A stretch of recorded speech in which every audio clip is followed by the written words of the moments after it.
All right. Hello, everybody, and welcome to Good Morning Xbox. I'm your host, Axel1324. And I'm Cool Cat Terry. I'm Eternal Shaddai.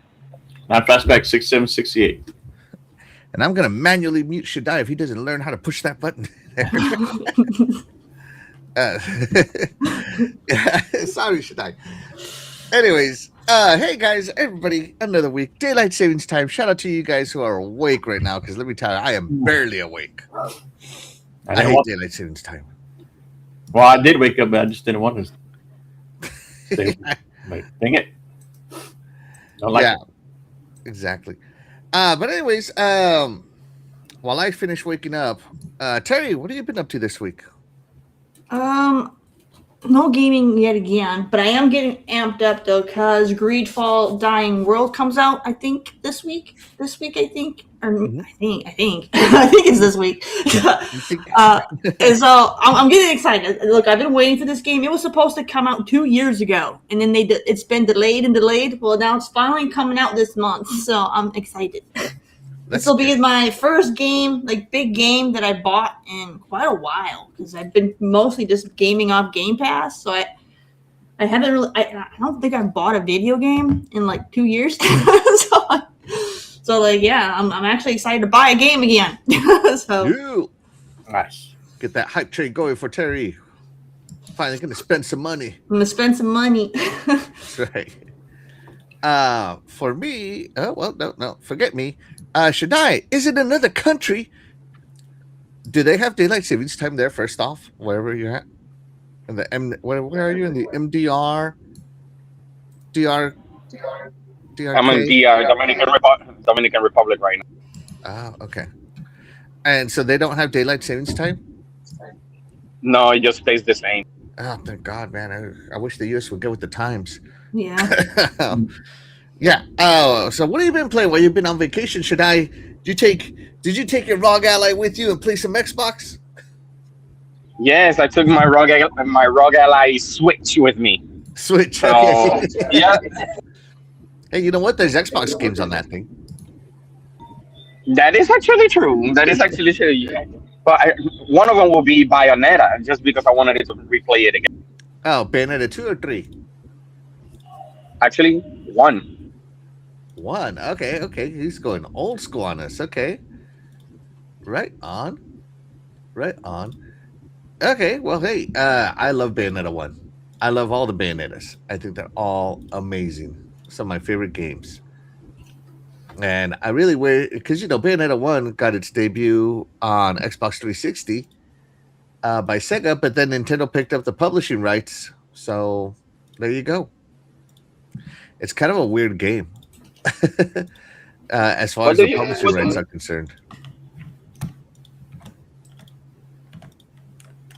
It's another Devil May Cry. It shouldn't be any different. Oh, it's not a Devil May Cry. I never wanted to talk to Devil May Cry the way I want to talk to Bayonetta. What's his name? Dante or whatever his name is on Devil May Cry? Yeah, it's Bayonetta May Cry. Yeah, Bayonetta being fake makes me cry. Just kidding. All right, cool. Fastback, what have you been playing? Well, I started Planet of Lana 2. Yeah.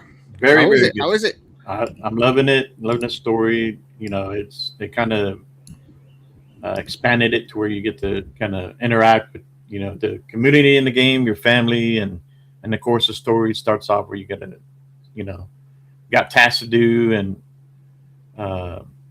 and then the mystery too, like a secret to the history of your people on that planet.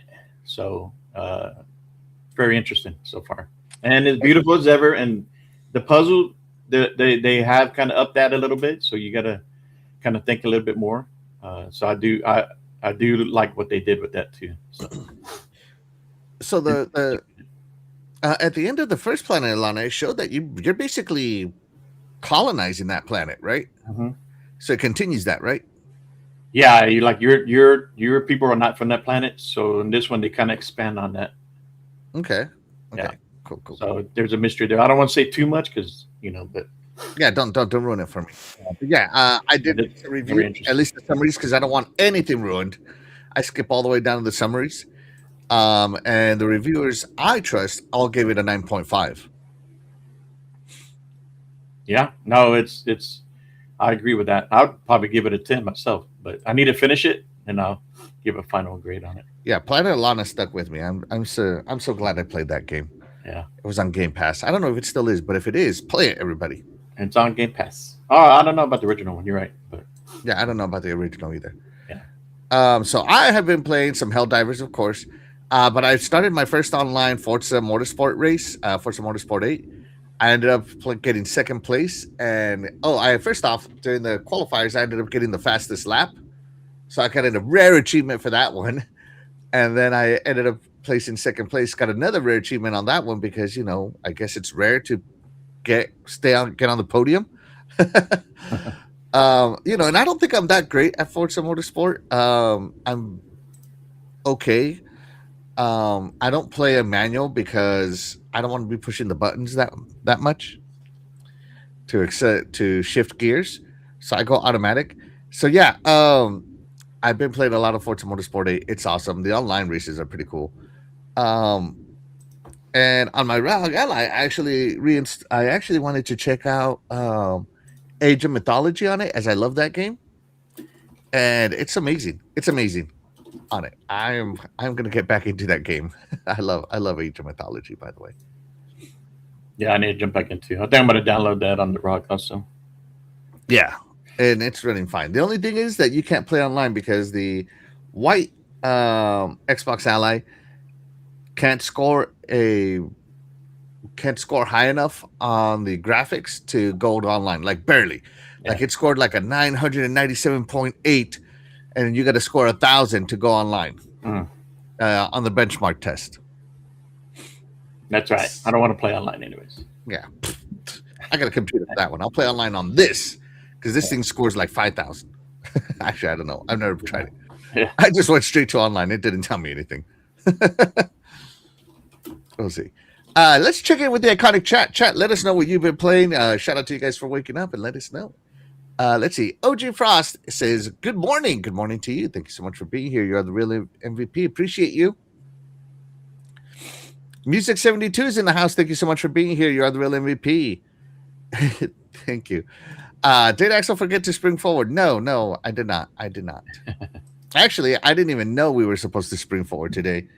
I just kind of went off my alarm thinking nothing of it until earlier today. I'm like, why the hell is it so dark? I just found out. I think yesterday officially, and I'm like, it's already? I found out this morning. Yeah. But the good thing nowadays is that all the technology, everything just does it automatically. Mm-hmm. Your phones. So I remember back in the day, my old school, where you had to adjust your clock if you didn't. So I remember a couple of times I was late for work because of it. So, yeah. Back in the manual days. Yeah. Uh-huh. Shout out to my buddy Doggy Dog 420. Thank you so much for being here. You are the real MVP. Appreciate you. Let's see. Everybody just being so good, telling each other good morning. You guys are awesome. Love Big B Money's in the house. Thank you so much for being here. You are the real MVP. He says, what's up, Army Xbox? What's up? Let's see. Day Reezy's in the house. Thank you so much for being here. You are the real MVP. He says, good morning, everyone. Good morning. Dan, the man Cunningham, is in the house. Thank you so much for being here. You are the real MVP. He says, hey, all, how's everybody doing today? I'm doing good. Thank you very much. Better with coffee. I wish I had coffee right now. I thought I had one of those instant frozen coffees, but I went out there and I couldn't see it. But the refrigerator Coffee's bad for you. Has also been redone, because we bought a lot of stuff and we needed to reorganize it, and I just don't know where it went. Yeah. And I don't have the Coffee. time. Dave Reezy says, Terry meant to say she had been waiting on Godfall. No, I was not. Let's see. Let me see. Shout out to Web Dave. He says, what's up? What's up, Web Dave? Thank you so much for being here. You are the real MVP. And, of course, be sure to like and subscribe because, Dave usually puts that on there. So let me put up my like and subscribe right there. Be sure to like and subscribe, everybody. Every like helps us get discovered in the live section of YouTube where we compete for views. So everyone helps with that one. Let's see. Love Big B Money says he's been playing South of Midnight. Ooh, that's a game also on there. I still need to jump on that. I need to finish it. I started it and just didn't finish. I got to get on it. I'm close to get 100% achievements. Dang, should I finished it? Nah, but there's one that you have to beat every boss without getting hit. So that's the harder one. That does sound hard. I probably will not get that. Sounds like a New Game Plus kind of achievement to get. You know, when you have like all your skills. Yeah. No, I did it on casual and I still get hit for nowhere. I see. Dave Easy says, smash the like button. Absolutely. Hit that like button. Like I said. Web Dave says he can't say what he's playing at the moment. Oh, it's Forza Motorsport 6. I already know. It's okay. I'll tell him. You can't say it, but I'll say it. I'm just kidding. I'm just assuming. Shout out to Web Dave. Hopefully your review for that game comes out really well. He's probably like, how did you know? It's the only Xbox game coming out, so I'm assuming it's Forza Motorsport. Right, the next one, right? Yeah. Shout out to El Nini. Thank you so much for being here. You are the real MVP. Says, well. What's up? Apex NYC's in the house. Thank you so much for being here. You are the real MVP. Appreciate you. And we're all caught up. All right. Let's get started with some announcements. So a while back, Terry, I don't know if you remember, I talked about non-con controllers, right? Yeah. And non-con was going to have a non-con connect where they were going to talk about the games they were making, right? Non-con or Nacon? To me, it's non-con. Non-con? I don't want to say Nacon. The North American Con? I don't know. I don't know what non-con stands for either. Nacon. Yeah. So they were advertising this this non-con Connect, which I thought was kind of cool. It was supposed to happen 2 days on Friday, and it didn't happen. And anyways, the games that they are working on are Cthulhu: The Cosmic Abyss, Dragon King: The Banish, Edge of Memories, Greedfall: The Dying World. Yay! Hunting Simulator 3, Yay! Terminator Survivors, and The Mound, Omen of Cthulhu, right? But this French company doesn't know how to manage money. And Non-Con announced, French publisher Non-Con has provided an update on its upcoming games and also announced that its March showcase has been postponed. What? And last week, Non-Con filed for insolvency. Womp, womp, womp. Insolvency. Basically meaning that they can't pay their bills. They don't make enough money to pay their bills. Right? Or they make enough money, they're just paying themselves too much. Yeah. Nah, they don't know how to budget. That's what it is. That's what that is. If they're paying themselves more than what they need to stay profitable. Yeah. So Non-Con has filed for insolvency, basically saying that they can't pay their bills because their parent company, Big Ben Interactive, was unable to make a partial loan payment. Now, Non-Con says its new games in development are still on track, but it has to delay its showcase, which was due to broadcast March 4th, because everything probably just got thrown. You know what? Typical French, blaming the English. Now, they did post on social media verifying this. Said, you may have seen reports that Non-Con's financial situation. It is true. It's a difficult moment for us, and we want to address it directly. Yes, things are challenging. No, this is not the end. So, we'll see, because Non-Con does have some of the coolest controllers you've ever seen, in my opinion. So they decided to postpone the Connect to work even harder on the launch of upcoming games and unveil the new games once our situation will be stabilized. Everything is remaining on track. And they're going to focus on what matters most, their games and accessories. And now Non-Con Connect will take place in May. So, yeah. And by the way, Greedfall: The Dying World was supposed to launch March 12th. We will see. And also, Non-Con did the Blades of Greed.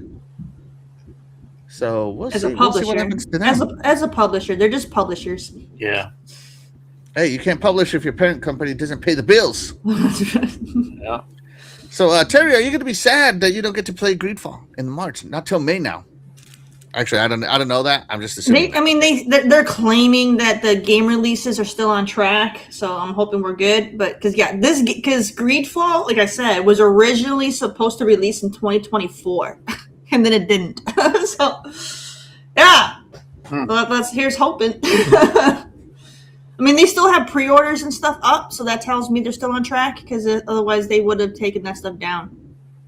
Usually, they take that stuff down. No refunds. I'm kidding. I don't know. I'm a little sad about this. I definitely don't want anyone to go into insolvency. Spiders, if you need to, just switch publishers, okay? What about you? Are you sad about this? Do you play any of their games at all? Yes, I have. I think, what was it, not too long ago, like a month ago or two, I was playing Sticks, the first Sticks. So I never got the chance to finish it. But that just is like what we were talking about earlier. Those are publishers that does not know how to manage money. And then they wonder why games are being, very expensive to make and very expensive to publish for that reason, by mismanaging. That's the way I see it. So how can you be in debt and say that the games are still coming? Something is behind that, because you can't do both. Because they might have already paid for all that stuff to launch it, so that might have been already done. They just don't have any money left to continue any other projects. By the way, Nikon is the same people who made RoboCop Rogue City. Huh. I know my buddy Doggy loves his Rogue City, and he might never get a sequel with Nikon going under. Yeah. What about you, Fastback? Have you played any? By the way, some of the games they play that are worth saying are like Sticks, Hell Is Us, RoboCop. Hey, the banger, The Lord of the Rings Golem is on the list. Please do not mention that. Everybody remember how excited they were for Session Skate Sim? That one was on there. Let's see what else they got. Warhammer Crossbane. Yeah, they got quite a few more. I mean, Yeah. I'm surprised. I didn't realize that they were publishing games. I've always seen hardware, like the controllers side to their name. But when I'm going through the list, it took me a while to get. Then I saw RoboCop Rogue City, and I played that. And then Test Drive Unlimited, Solar Crown. See, that's funny because I'm the opposite. I always known them as a game publisher. So when Axel did that one thing where he was showing one of their controllers, I was like, wait a minute, is this the same company? Because I've always known them as a game publisher. And I swear that I thought it was only a controller company. Yeah, it too, honestly. And but going through, I mean, they got a lot of games. I think I played a couple, but nothing else other than those two really stand out to me. I've played so many of their things. Well, that they published, because Spiders, for example, they one's making Greedfall. They made Bound by Flame. Then they made I can't remember the other one. But like, I love all of their games, so that's how I knew them as a publisher. And I played all the Sticks games as well. So yeah, I haven't played very many non-con games, just being honest. I played RoboCop. It's a good-looking game. I like it, especially because it got the texture pack to run on my Xbox Ally. So shout out to them. So they are putting the support behind their games. Also, they did the Vampire the Masquerade Swan Song. Yeah, that's a big deal. So yeah, hopefully non-con gets back on track. I think it was Steel Rising. I think that was the other one. That was that's the one that I played. Yep, you're correct. And Spiders created that one. Yeah, I love Spiders. They're one of my all-time favorite indie studios. So whenever Spiders has a project, I always play it. So yeah, that was the other one. That one was really good too. Steel Rising, very good. Yeah, I mean, they were known for it to publish the Nintendo 3DS game. I love my pony. I love my little guy. I love my horse. They need to go back to I love my publisher. So yeah, there you go, guys. Non-con is going to restructure under a French court. The French aren't as capitalistic as we are. Let's just say that, right? So we'll see what happens. Yeah. Just team up with Ubisoft. Maybe there you go. Get that French power going. Yeah. Ubisoft HUD and sticks. All right, let's see. Shout out to Graphic God. Thank you so much for being here. You are the real MVP. Appreciate you, buddy. All hail Jay. All hail Jay. Shout out to Dreadpool. He's in the chat. Thank you so much for being here. You are the real MVP. Appreciate you. Darizi is asking Web David if he's playing Baby Steps too. Yeah, let us know. Let's see. Apex says Nacon. Okay. Music says Nacon to me. Yeah, okay, so maybe it's Nacon. I don't know. I don't think it is, honestly, because it's French. Yeah, they wouldn't pronounce it that way. That's an American pronunciation, not a French one. Go ahead, Terry. If you were French, how would you pronounce it? I can't do French because the French, for whatever reason, they feel like they only want to pronounce half of the letters in their alphabet, so they can F off. So. It's Nacon. Not on. Not on.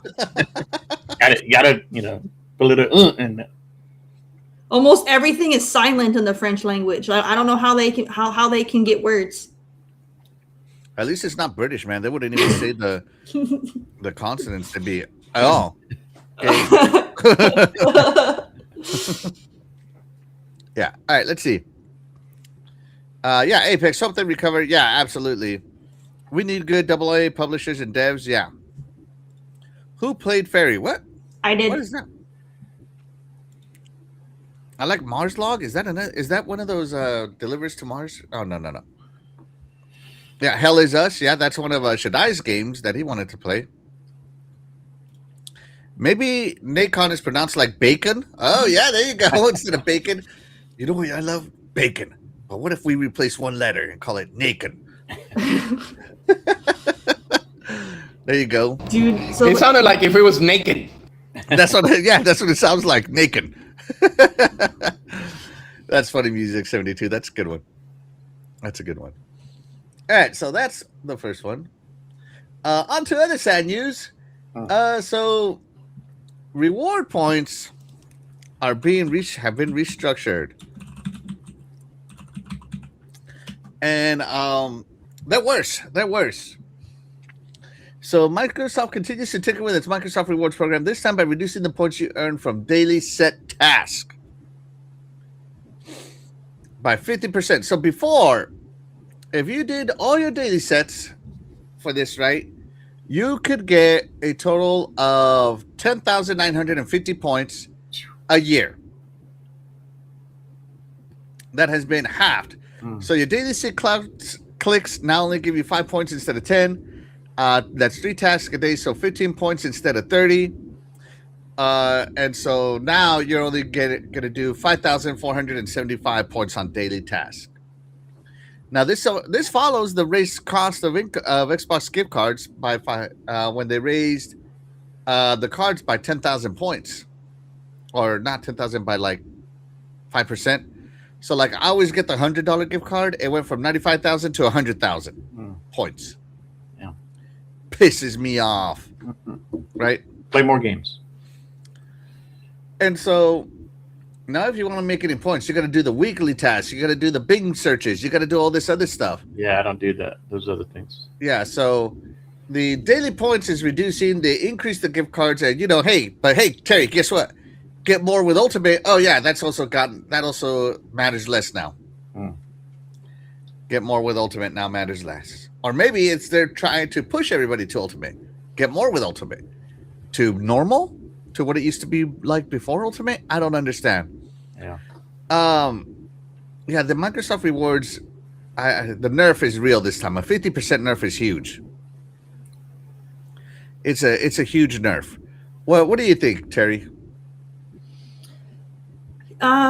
that is pretty big. I mean, I kind of fell off the bandwagon a long time ago with the rewards points. I mean, I use Edge and all that stuff all the time, so I'm always still earning points. But like, I've never gone out of my way to intentionally try to earn points. Like, I don't do like the mini games with the puzzles and the trivia and all that stuff. So, I just get what I get, and I'm good with that. I was over here talking and nothing was happening. Yeah, I use the points all the time. I buy the $100 gift card, and that's all I get. And it takes me roughly a year and a half to get it, right?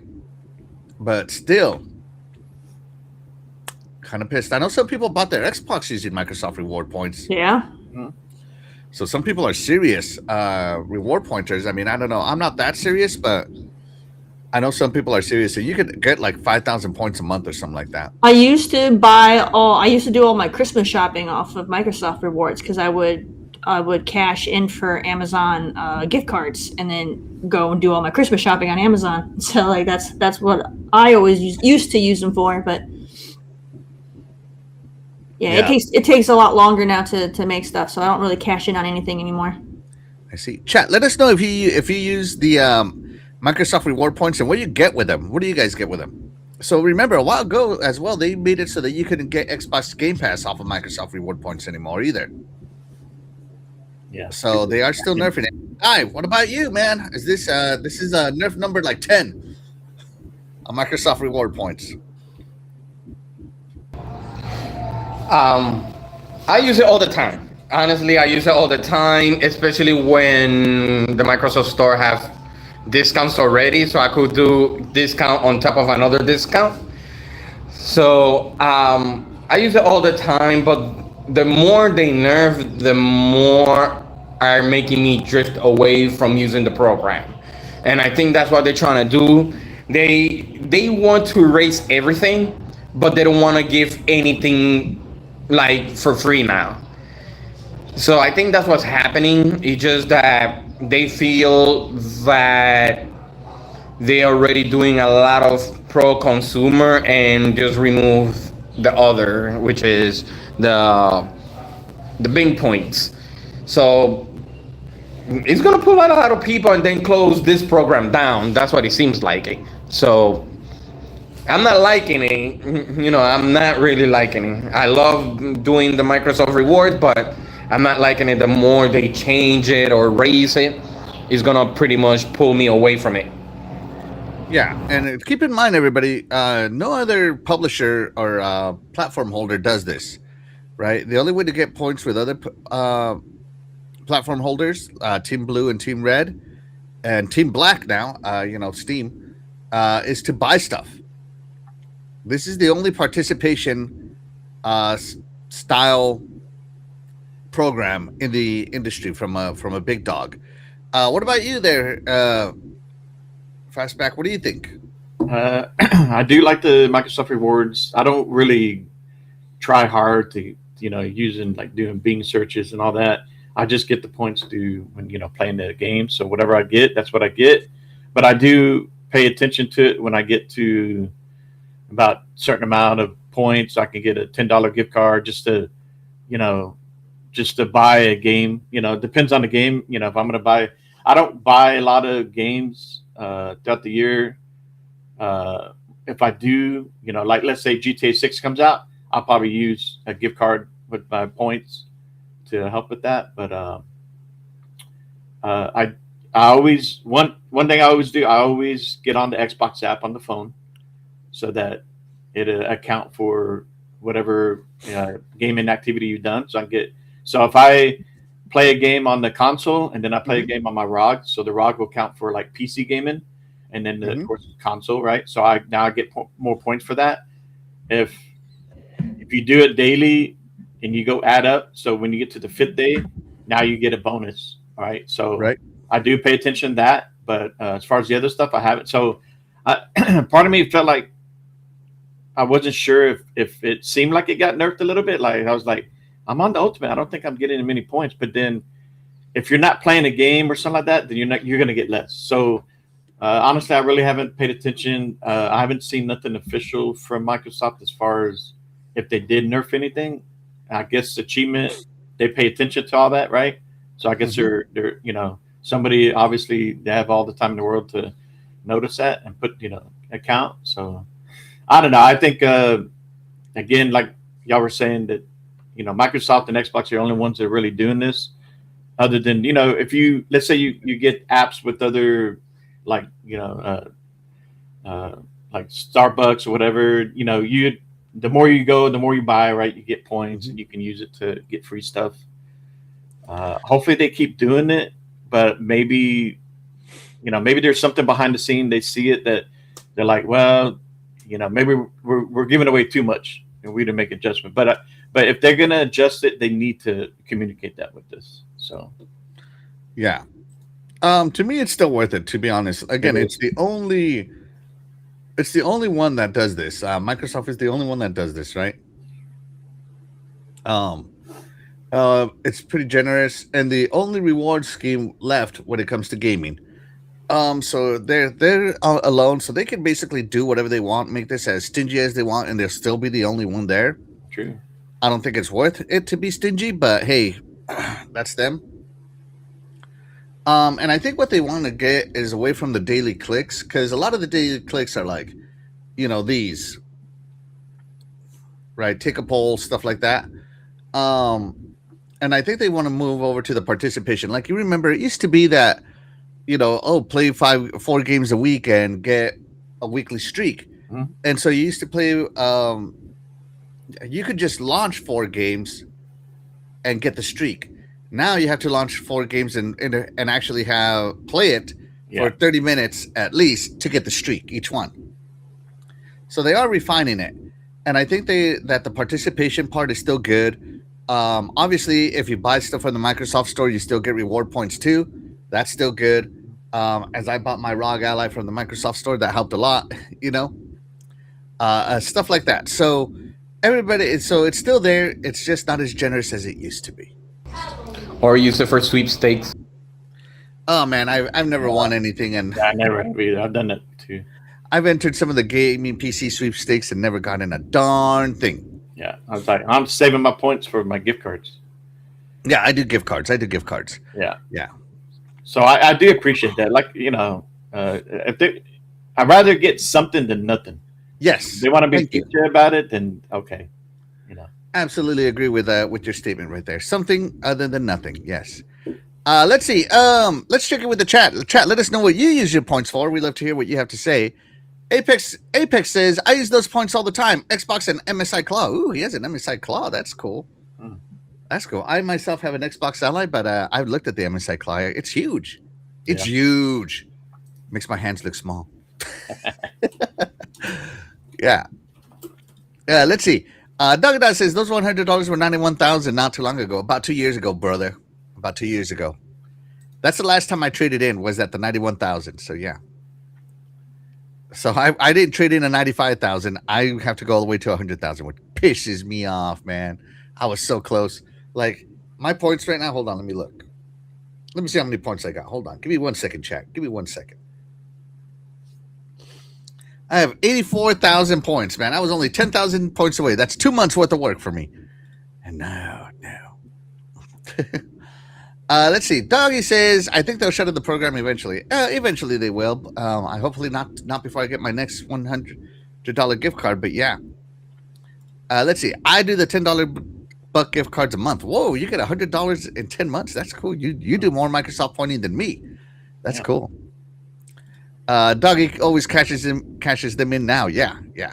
Music 72 says it's still a great program. It's definitely the lone dog, which is nice at least, right? Yep. I used to use it to get movies, but then when they stopped that, I haven't really taken advantage of it. Hey, everybody's motivated. Gift cards are my motivation. Movies were yours. Use it for the games. Yeah. Apex says, I throw a gift card on top of a game already on sale. Right? I do the same thing. I want my $100 gift card to go as far as I do the possible, same man. thing. Yeah. Right? I do that too. And hit that like button, everybody. Absolutely. Please do. Every like and subscribe helps us get discovered in the live section of YouTube where we compete for views. So please do hit that like button. Let's see. Baby Boy Ray, thank you so much for being here. You are the real MVP. He says, Ayo, Ayo. Is it Ayo or Ayo? I always read it Ayo. Is it like bacon? No, I'm just kidding. You missed it. All right, let's see. He has a Legion Go 2 as well. Not bragging, just forgot. Well, Legion Go 2, dang. Apex, if you ever want to give anybody some Christmas gifts, I'm here for you. I'm here for you, bro. All right? Just saying. Oh, there you go. He says it's Ayo. Okay, there we go. It's Ayo. There you go. All right, let's see. One more announcement to do here. And we're going to let Fastback spearhead this one. Because March, Wave 1 got announced. Take it away, Fastback. Well, so we got what? Tote? To a T. Tote. Yeah, I look at it as tote. That looked like it's coming to premium. You got Formula 1 25 coming to Ultimate. Planet Lana 2, which I'm playing now, is in Ultimate. Thank you. Construction Simulator. Maybe Terry might be interested. Dude, so I already own that game. I bought it when it came out, and it's got co-op. That game is so well done for a construction sim game. Planet Lana? No, Construction Simulator. Like I said, I own it and I played it in co-op, and it's great. I'm usually the crane operator. I just really enjoy being the crane operator. But a lot of fun. Yeah. It's confusing at first because they didn't do a really good job with the tutorial on how to get started. But once you get past that point, then it's great. I had to look it up because even I didn't know how to do it. So I was like, what? All right. Well, hey, it's a simulator for a reason. Got to get your certified forklift operator's license. Let's see. Make sure I didn't miss anything. Got Cyberpunk coming to premium. Was that in Game Pass before? No, it's never been on Game Pass. Yeah. So I saw this noise throughout the week. People were, making. This is good. This is really good because I've been wanting to go back to it because I played it when it first came out and it was, a hot mess. And so then I was one of the people that did the refund. So, now that they're getting ready for the sequel and they've done so much patching and they've added so much content to it, this is the perfect time to go back to it. So I want to try it out. So real quick, going back to 2T, EA Sports F1 25 and Planet Lana are all out now. And then, of course, Construction Simulator is coming March 10th, and so is Cyberpunk. Got Hollow Knight. Silksong, I think that was Ultimate before. Sorry, you're premium, right? No, I lowered it to core. Oh, well, never mind. You still don't get to experience the greatness. Just remember, everybody, GTA 6. No. If you're talking about Cyberpunk, I bought it when it first launched, and it was a hot mess, like Terry said.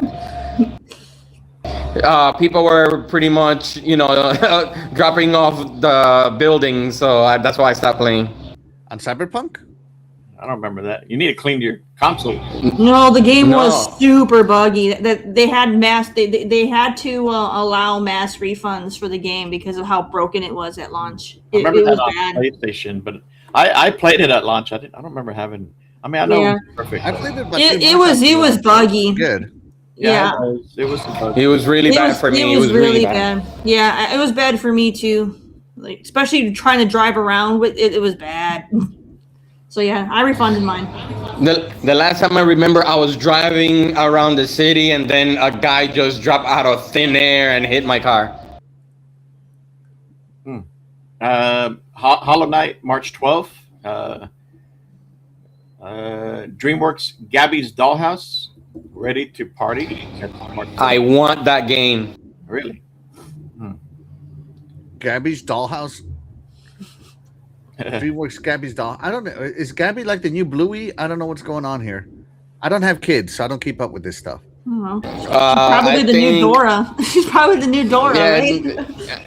Yeah, it's something like that because my son loves watching that show.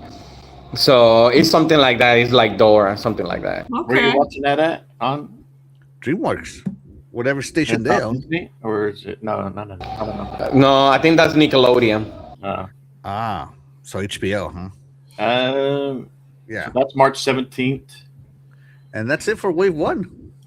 Real quick here, some updates in case you miss it. Diablo 2 Resurrected was February 17th. And then it says now available cloud gaming. Hell yeah, Diablo 2, the OG. Game You play update. Diablo Dark Souls, Diablo 2 is your way. Some game updates. Call of Duty Warzone Black Ops Royale Cloud. It's going cloud, console, and PC March 13th. Which one? Call of Duty Warzone Black Ops Royale. Okay. The Battle Royale. Cool. I'm going on the site right now, Xbox Wire, to get the full. Oh, okay. Yeah. I'm very surprised that Resident Evil Requiem is now on Game Pass. It is not. The what? Resident Evil's not. Resident on Game Evil Pass. 9 is not on Game Pass. It's not. Why would it be? Not right now. Too soon. What do you mean? Silksong, they did that. It shouldn't be any different. What? Oh my goodness. What am I going to do with you?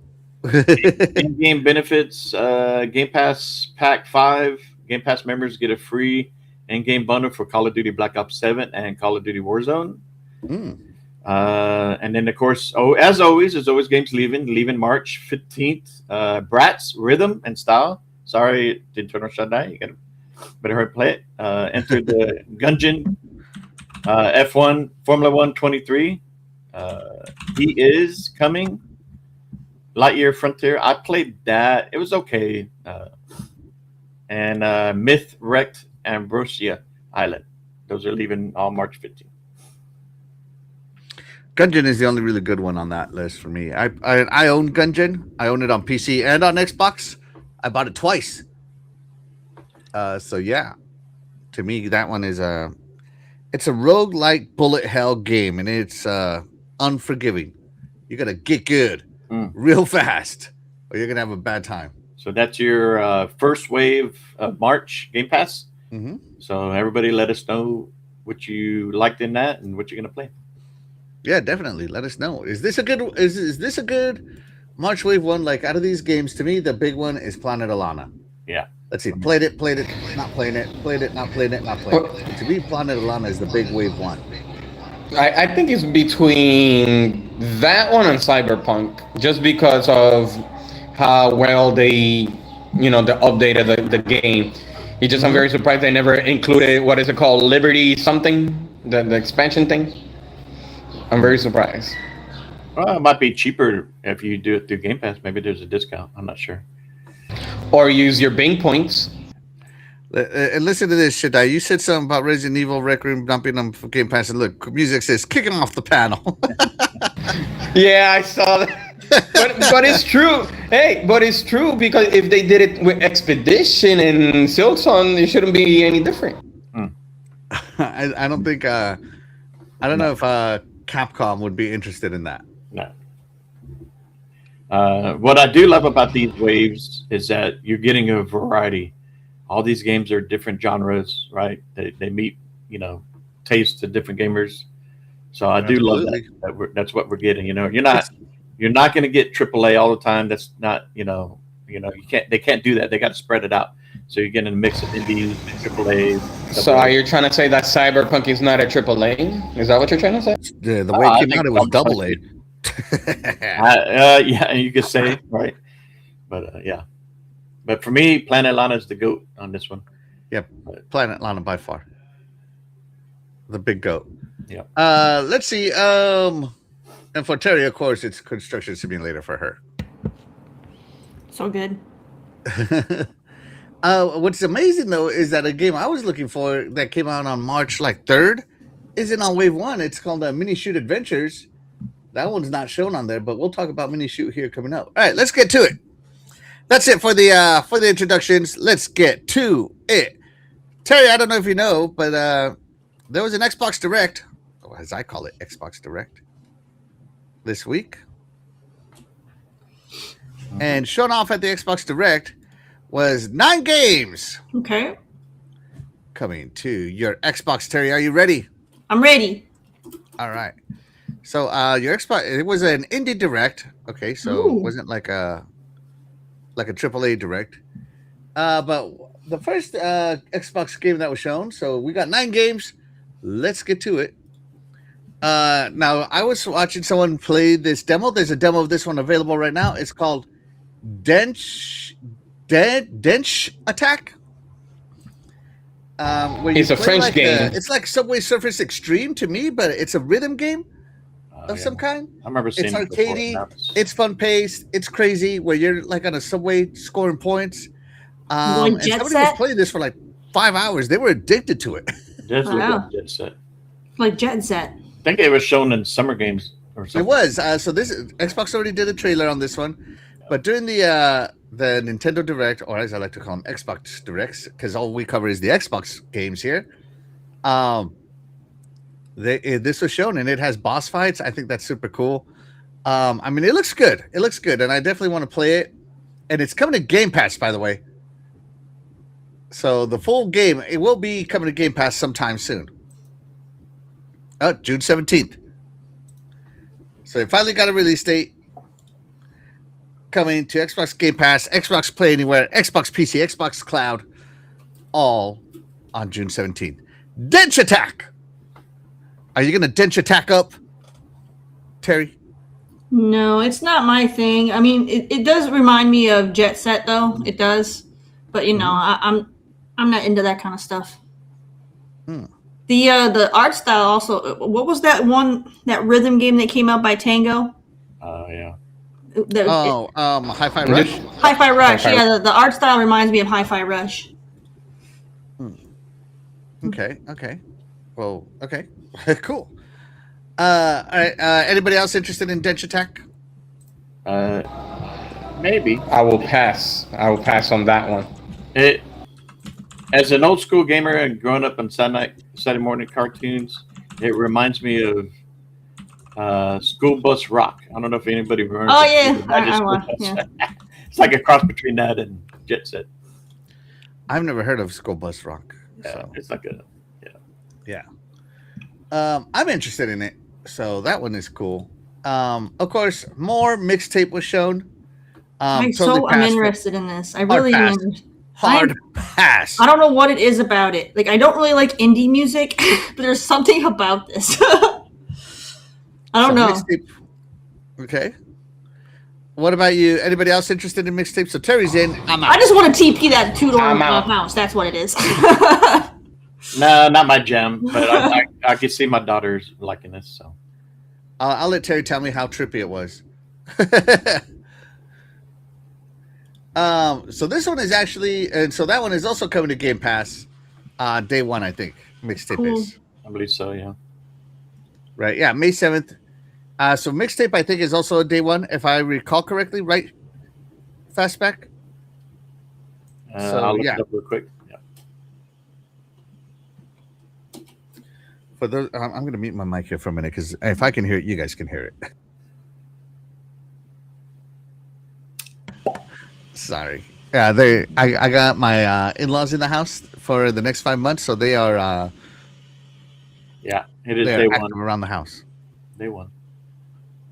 Yeah. So mixtape, is it coming? It said it was delayed till 2026.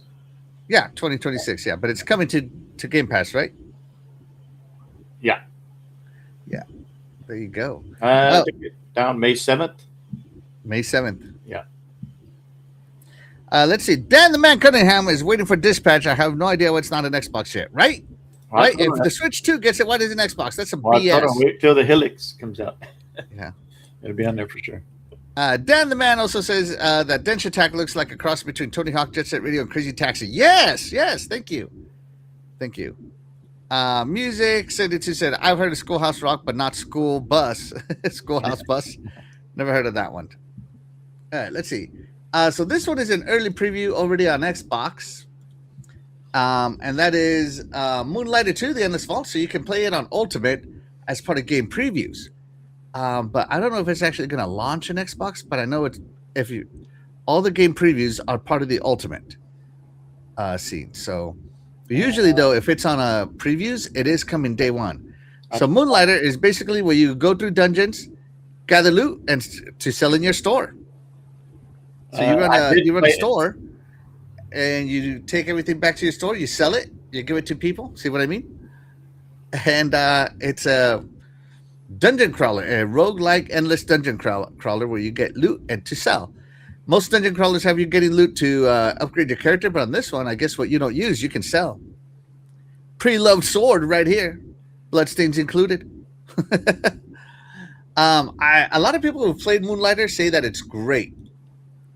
I've never played Moonlighter, so I am waiting to see if I don't know. I might try this one.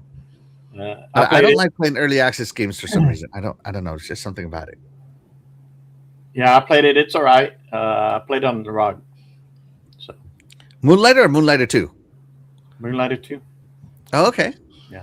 It's all right. Okay. Yeah, I mean, I just didn't. Yeah, I mean, it's fun running around and stuff like that. I just didn't care about going back and forth and working at the store. You want to moonlight, not store. I want to moonlight. Yeah, I don't want to work at the store. You don't want a 9 to 5 on top of your moonlighting. Exactly. Mr. Trading Card Game, store management man doesn't want to work in the store. Come on now. That's a little different. Oh yeah. A little bit more up my alley. Oh yeah. I like to spray all the dirty, smelly people. Yeah, that's why he want to deal with the smellies. This game has that fastback aroma. Yeah. No, I'm kidding. All right. Anybody else interested in Moonlighter? No. All no. Right. Here's the game that I said. Why did they show this on the Xbox thing? It's available day one. It's called Mini Shoot Adventures, and it's basically a twin stick shooter in the cute art style of 8-bit, but with a lot more colors than 8-bit could ever hope to put out. It's a twin stick shooter. That's exactly why it was shown for Nintendo. And so it's a twin stick shooter, and it has boss fights and all kinds of stuff. And this is I used to love twin stick shooters, and I'm loving the color pop art style on it. This one is on my to play list, and I'm so glad it's on Game Pass because I saw this one, and I'm like, ooh, I want to play it. And then I do research on it. I'm like, it's on Game Pass right now. Yeah, it is. So this one was shown and dropped that same day. So I think that's super cool. And so it is a twin stick shooter that has levels and progression, and you get to upgrade your ship however the heck you want. And I don't know. To me, it's awesome. And you got to rescue your friends. Yeah, I might check this one out. So Mini Shoot Adventures.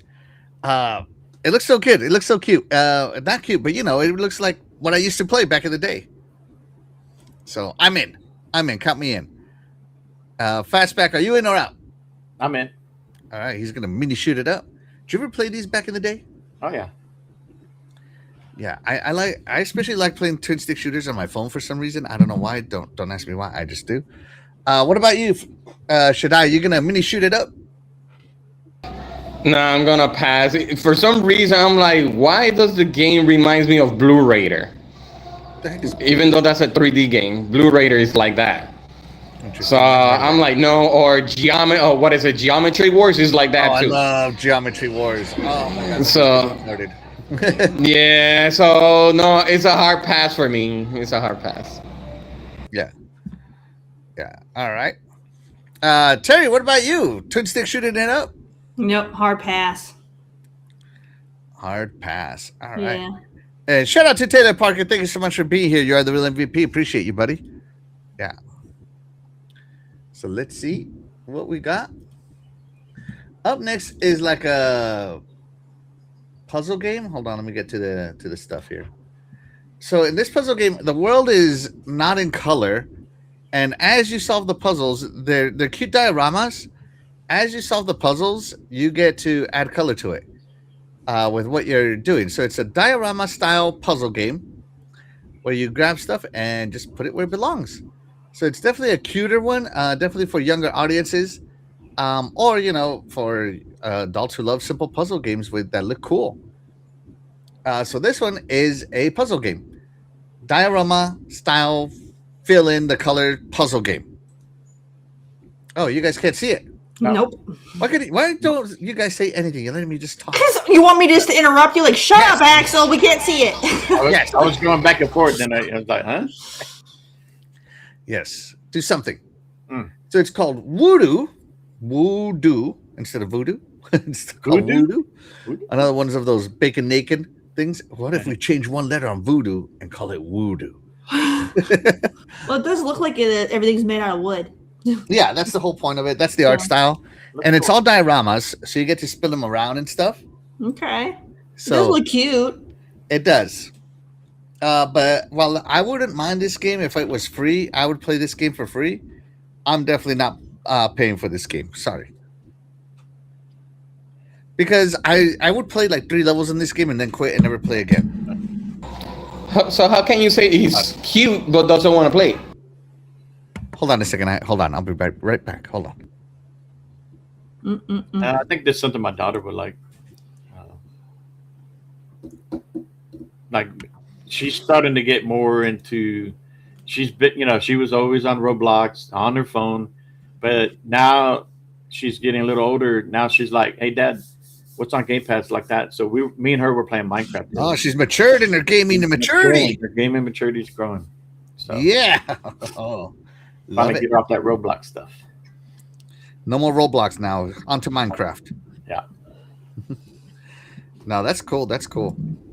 Yeah, and let her know. Like, my wife is a puzzle gamer, a match 3 puzzle gamer.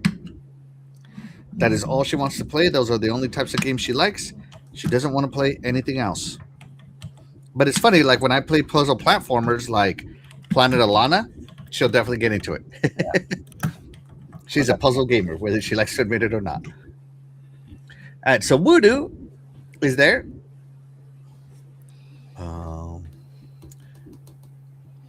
So Taylor Parker, I saw your question, but we're not on that topic yet. We'll get around to it. Okay.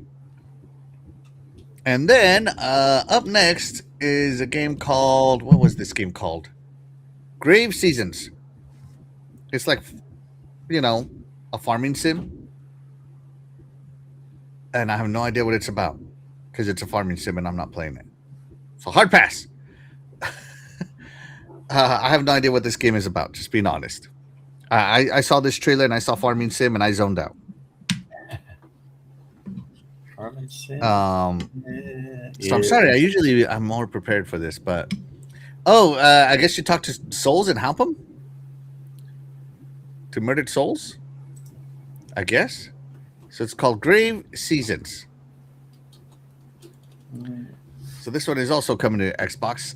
Terry, anybody? No. A no for me. No, pass. Okay. Hard pass. The Death Dealer game. So if you guys know, there's an old game called Papaton, and it got a sequel called Ratatan, and it is a rhythm-based adventure game where, based on the beat, your Tatans, I guess, in this one, execute attacks. And I think it is a fun game. These are, of course, famous on the PSP back in the day. So based on what you choose the beat to do, your folks will do what they got to do. But to help them during the beat, you got to hit buttons to the beat. So it's really cool. I don't know. I really like Patatan and Ratatan. And their music, rhythm, adventure games. So, yeah, they're not puzzlers. They're not platformers. Yeah, they're just adventure games. Yeah. And I think they're super cool. So, yeah. I think this game is fun. Everybody should play it.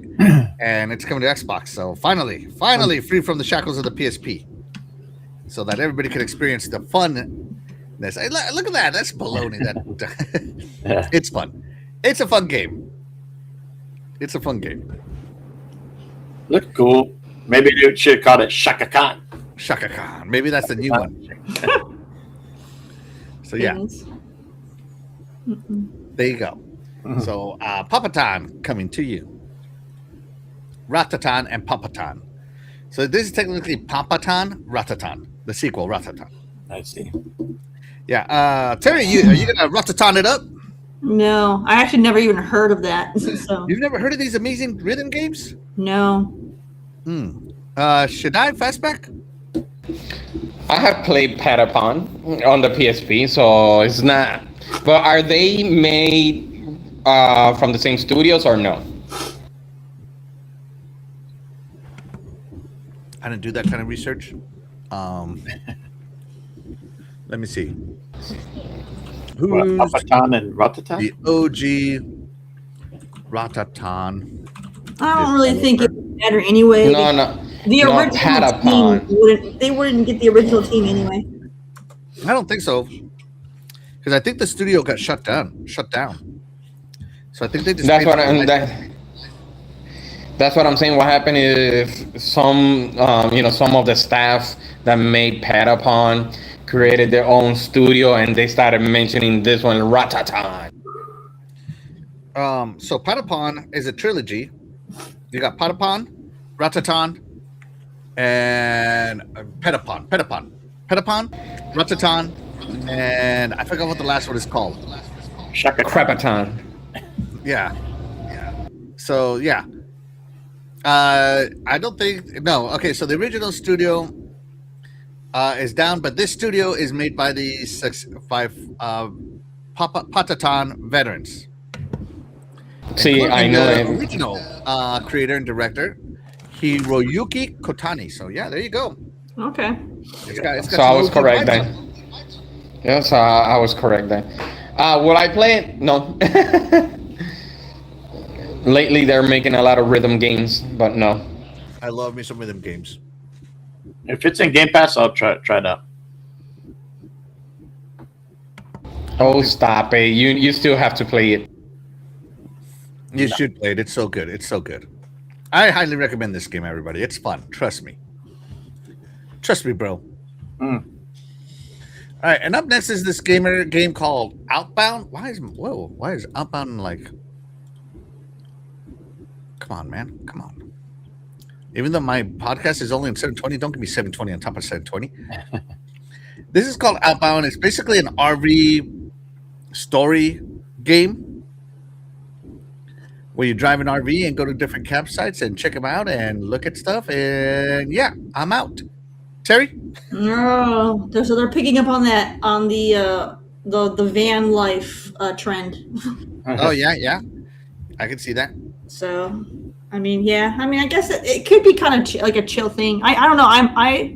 It's a maybe for me. This would be a maybe. If I just wanted to play something that's very chill, then I could see it. But otherwise, I don't think so.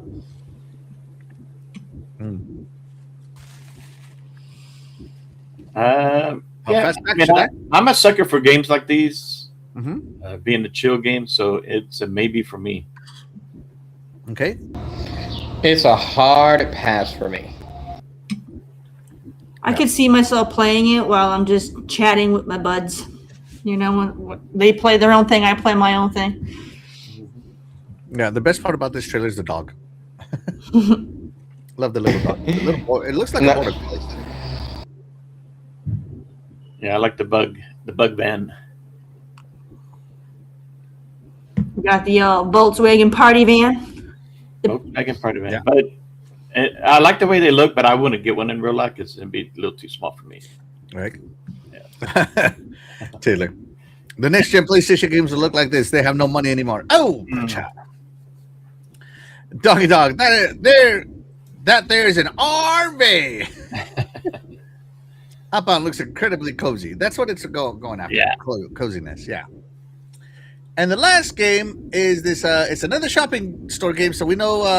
Oh yeah. We know who's in on this. Let's go. It's called Kobini. One store, many stories. So basically, you're just a storekeeper hearing everybody talk about their day, and you got to organize your store. You can see, just flip everything, put it all back together.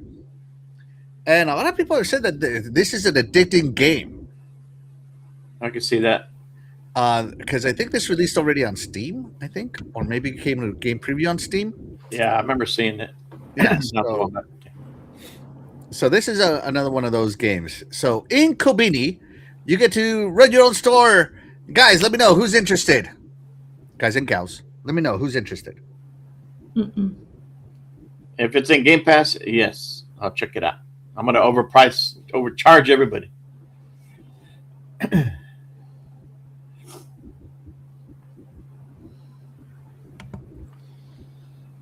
Looks like Fastback is the only one in. I guess so. Yeah, it's a hard pass. Okay. So it's a no beanie. And no beanie for Incon Bini. Everybody else. Incon Bini. Yeah. I don't know what Incon Bini means, but it's a fun word to say. So yeah, there you go. It's an Italian store, that's why. What? I don't think so. Definitely not. There was definitely Asian. It was super Asian.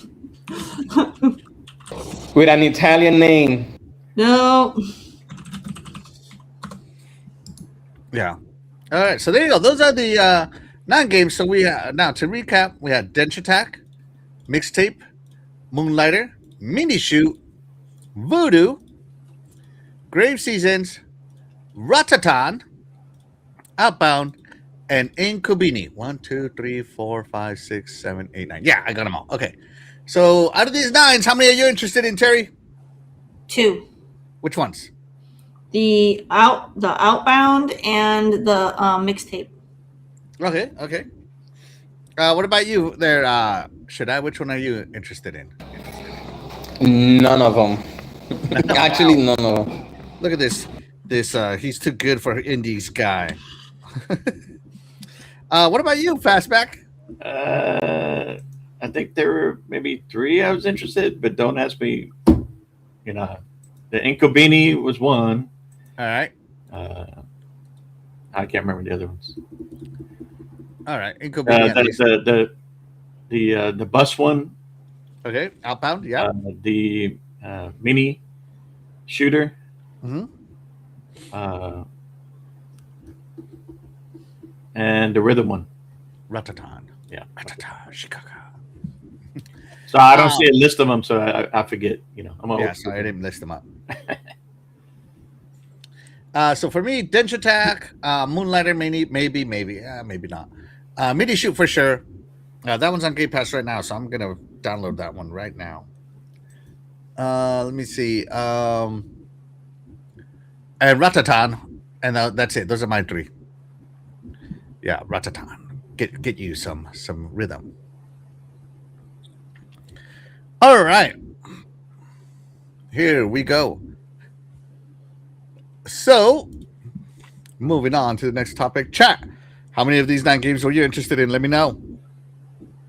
Love to hear. Dave Easy says, interesting, the Xbox logo before the PlayStation logo and Incubini. Really? Let me see. Yeah, you're right. Before the Switch logo either, too. Yeah. Were so these videos that you pulled, were these from the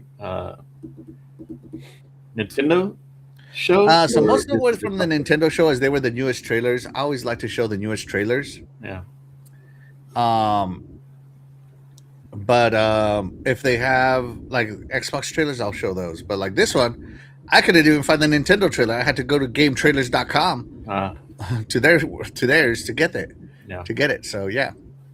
I like the little logo deal on the bottom when they show that, you know. Yeah. They show everybody's on there. Yeah. Absolutely. Dave Easy says he loves rhythm games. Hey man, Papatan and Ratatan. I'm telling you. You won't regret it, trust me. It's like over 100 levels. Short level games. It's a short level game. So if you only got 10 minutes to play, that's your game. Yeah. All right. So let's move the show right along. I don't know if you guys know this, but IGN did their IGN first, and they showed off Forza Horizon 6. They turned the density of the cars all the way down, right? Because they wanted to focus on the world itself. Okay. Okay, and they're driving around in a sailing, and that's all they're doing is driving around. So a lot of this looks pretty normal up until about the middle of the trailer, and the reason is because that's when they finally hit the city. And when they hit the city, you can see Tokyo Tower, but it has multi-layered highways, which is kind of cool because every time we have a city in Forza Horizon, they're kind of just on the ground. There's never been multi-tiered highways in Forza Horizon games that I'm aware of, somebody correct me if I'm wrong, you can never drive a highway on top of another highway on top of another highway. So it's going to make that challenge, drive every road achievement a little harder, I think, and a little more fun to do. Maybe the Hot Wheels DLC part, right? Yeah, maybe the Hot Wheels DLC obviously did, but I'm talking the main world. Yeah. So yeah, it looks like that, right? So that's really where it is, and you can tell like it looks good. Now my stream is not doing any of this justice, as I'm only streaming at 720p. Sorry, chat. Sorry, only 720p, because that's all I'm paying for until I become a serious podcaster, which will probably never happen, as I just like doing this for fun. You can be the next Keely. Yeah. And so here you can see the long sights of the city. You notice there's no fog, right? No fog to mask anything. Like you can see balloons in the sky. Maybe you guys can't, but I can. You can see balloons in the sky. You can see the faraway mountains. There's like a blimp or a helicopter in the sky. It's kind of cool how they don't hide anything. And I mean, the power lines are everywhere. I think it's just like the detail is through the roof on this. Through the roof. So also important note is that this is the first, even though Forza Horizon 5 released on the Xbox Series X and it was optimized, this is the first one built on the new Forza Tech engine, the current Forza Tech engine. So that is one of the things. Now you notice there is no ray tracing on this as you're racing right now, as the tree shadows kind of give it away that there is no ray tracing. But it's, I mean, I'm not looking at ray tracing when I'm running. And see, look at this. You start to get into these multi-tier highways. It's insane. Insane to me. And so they did a full 16-minute, 15-minute driving, 8-minute driving around. And it looks good. And I cannot wait to do this. And again, all they did was drive. Oh, there's even gas stations, like little shops on the road in the city. It's kind of cool how they captured Tokyo on this. Just saying, I think it's cool. And it makes me excited for this because this is releasing when? In May? When is Forza releasing? I don't know. I thought it was April, but you're probably right. Yeah. Yeah, I thought it was then. It was then for sure. So I'm very excited for this. I do love the Forza Horizon series. Even though I'm more of a Forza Motorsport guy, Forza Horizon is still good. Yeah, May 19th. Yeah. So yeah, there you go, everybody. Oh, and it wants to load an ad because it's IGN and I don't let it. Hold on, everybody. Let me reload this. Get it to stop trying to load an ad. Let's see. So yeah, what do you think so far? What you see, guys? Yeah, I'm very excited for this. I honestly I haven't really been excited for a racing game in a while.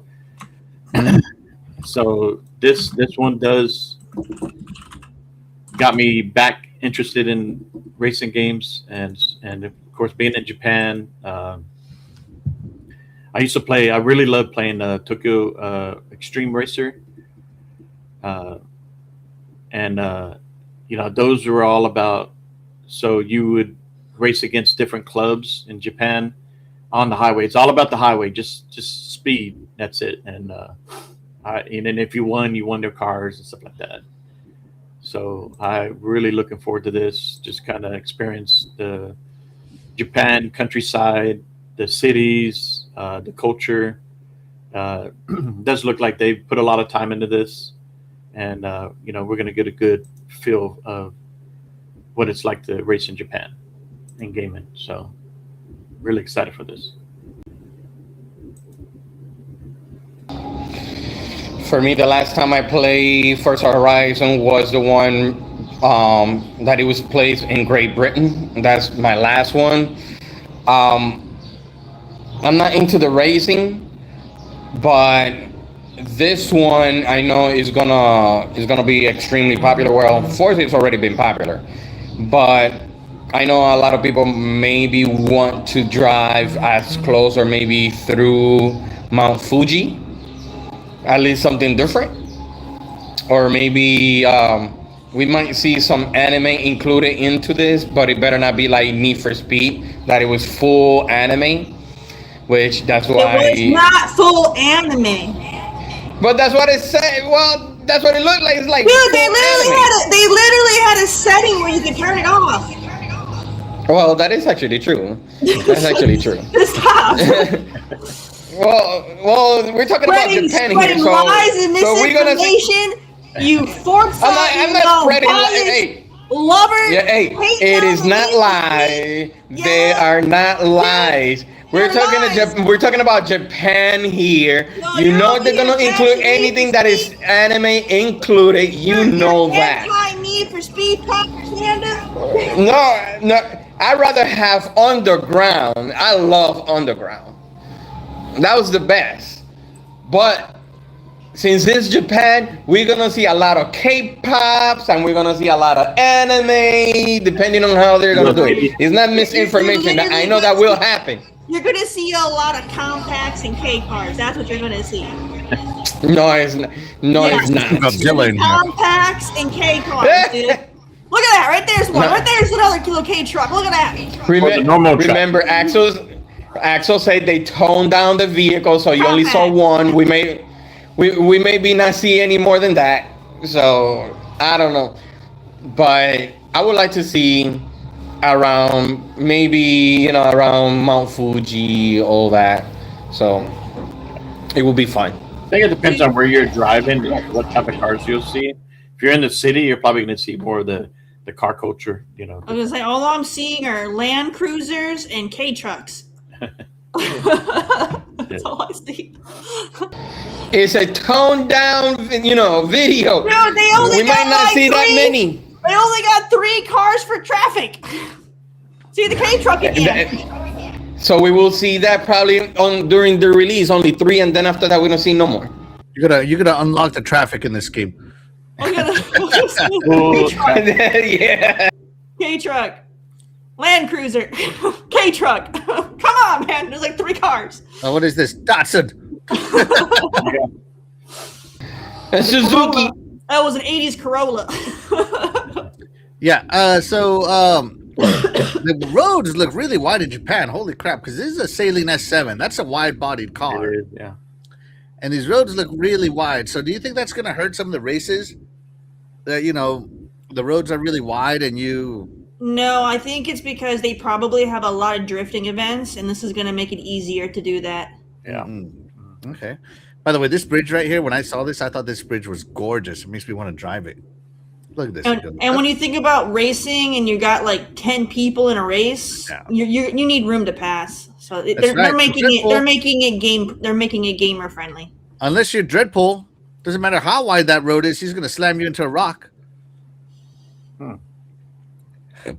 Just saying. So there you go. That was the Forza show off, if you will, which is kind of nice that they did this video. I thought they were going to have commentary, but they didn't. So there you go. Your IGN first look at Forza Horizon 6 in Tokyo, Japan. I'm excited. I'm excited for it. Can't wait to get into my K trucks. 87 horsepower max and throw a twin turbo V8 in it, baby. Dude, there's so many K trucks. So many K trucks. They better let you do some K truck races, man. Oh, I'm sure they will. Top speed of 25. I can see K trucks inside the city, but in the highway, I doubt it. Dude, K trucks can't even hit highway speed. They're redlining it at highway speed. If you can see they're modded.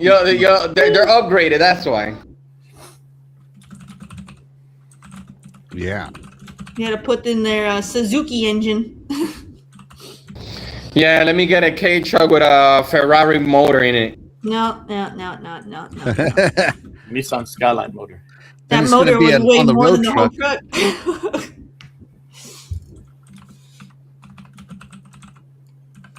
All right.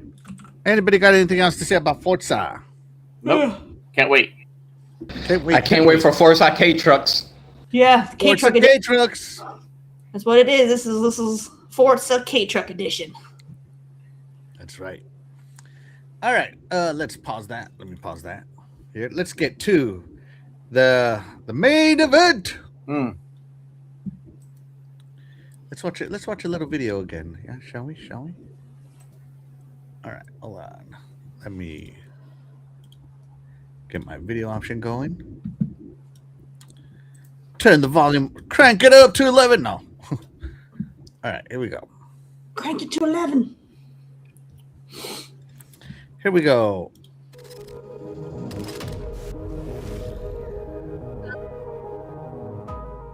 And that's it. That's the announcement, everybody. That's it. All right, let's do 2 hours worth of coverage on this, boys and girls. It sounds like X-Files. First off, I love the name Helix. I didn't think I was going to like it, but I did. All right, so Just the next DNA? generation of Xbox console. It's because they couldn't use DNA. It was already trademarked. Yeah. Right. Next generation of the Xbox console, Project Helix got announced. And this is all you got. Terry, tell us what you think. From that, I don't think anything. There's nothing to think. It's just a logo for a code name. Like, it means nothing to me. They're just confirming that the next Xbox that's been in development for a couple years is getting closer, I guess. And they still haven't named it yet. They're still going off of their code name. That's all I got. I think it's awesome. I think it's awesome. Here, let me see here. But we did get a little bit more about it. Asha texted us out. By the way, I love her pick here. It's so fun. Okay, sorry. Asha Sharma, she weighed in on Project Helix. Terry, read it. Okay, great start to the morning with Team Xbox, where we talked about our commitment to the return of Xbox, including Project Helix, the code name for our next generation console. Project Helix will lead in performance and play your Xbox and PC games. Looking forward to chatting about this more with partners and studios at my first GDC next week.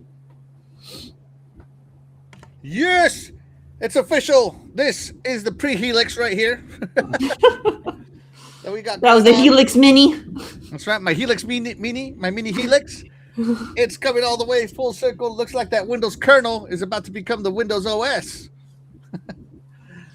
Yeah. So, all right, Terry, now weigh in on what Asha Sharma said. She's got cool. They have a cool. X has a cool little Xbox logo. For like by their name, you know how you have like the blue check mark. She's got like they have a special thing for Xbox. Oh yeah, because she's got that Xbox logo. That's cool. Yeah, I didn't know X had a special badge for Xbox. That's cool. That's not what I wanted you to weigh in on, but yeah. Dude, that's all I'm noticing right now. That's the only thing that's new to me is I didn't know they did that. I don't use X like that. So that to me that's headline news. Like Xbox, paid Elon Musk money to have a badge. that's to me that's news. That's weird news. All right. That's weird. You're weird. I'm just kidding.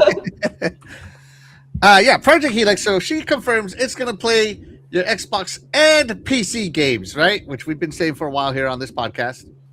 But pause the show. Hold on. Let me pause the show properly here.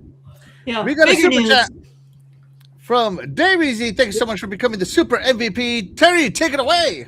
Yeah, Dayreezy for the $2. Project Helix got PlayStation and the ponies, which we don't like to say that word, but I'm going to say it anyway because it's there. Shooketh.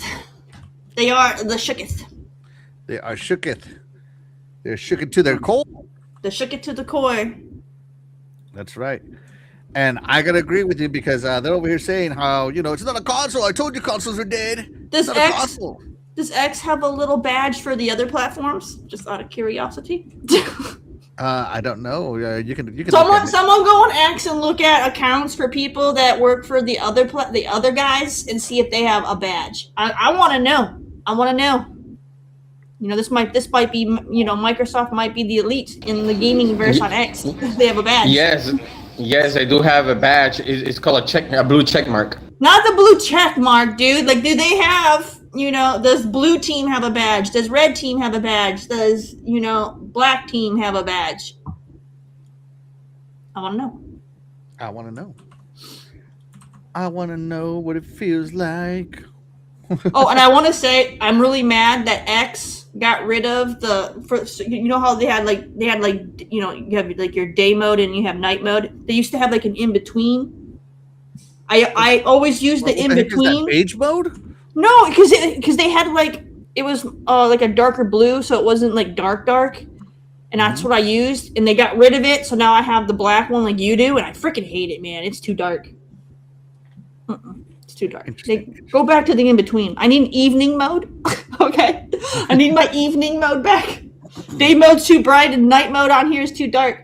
Like I use night mode on everything, but for some reason, X's night mode is darker than everybody else's night mode. It's crazy. Like right now, I have night mode on YouTube. It's a lighter gray. This is like black, man. It's too dark. I don't like it. I don't like it. It doesn't match the rest of the stuff on I have 3 monitors, right? And everything is night mode. Everything's cohesive. And then if I pull up X, no more cohesiveness, man. It's too dark. That's what we call Tesla mode. Shout out to Sinceres. Thank you so much for being here. You are the real MVP. Says, howdy, folks, fellow graybeards, podcast hoppers, and sneaky lurkers. Absolutely. All right, so Helix has been getting a lot of heat because it's going to be including from a certain personality, a certain someone. Let me share this tab while I navigate around. Give me a second. A certain someone named Geoff Kaigle. I don't know how to say his name. Jokely. I think it's French. It's Mr. Doofus. Mr. Doofus. Mr. Doofus. Mr. Doofus says, Xbox has announced Project Helix is the codename for the next generation PC-based Xbox hardware device. What the hell kind of what? This reminds me of that hamburger thing with McDonald's. Like, oh, look at this product. He's over there. Like Jeff doesn't want to say the word console. I know he's doing this for engagement, but I totally memed him. But I'm not the only one. Where is he?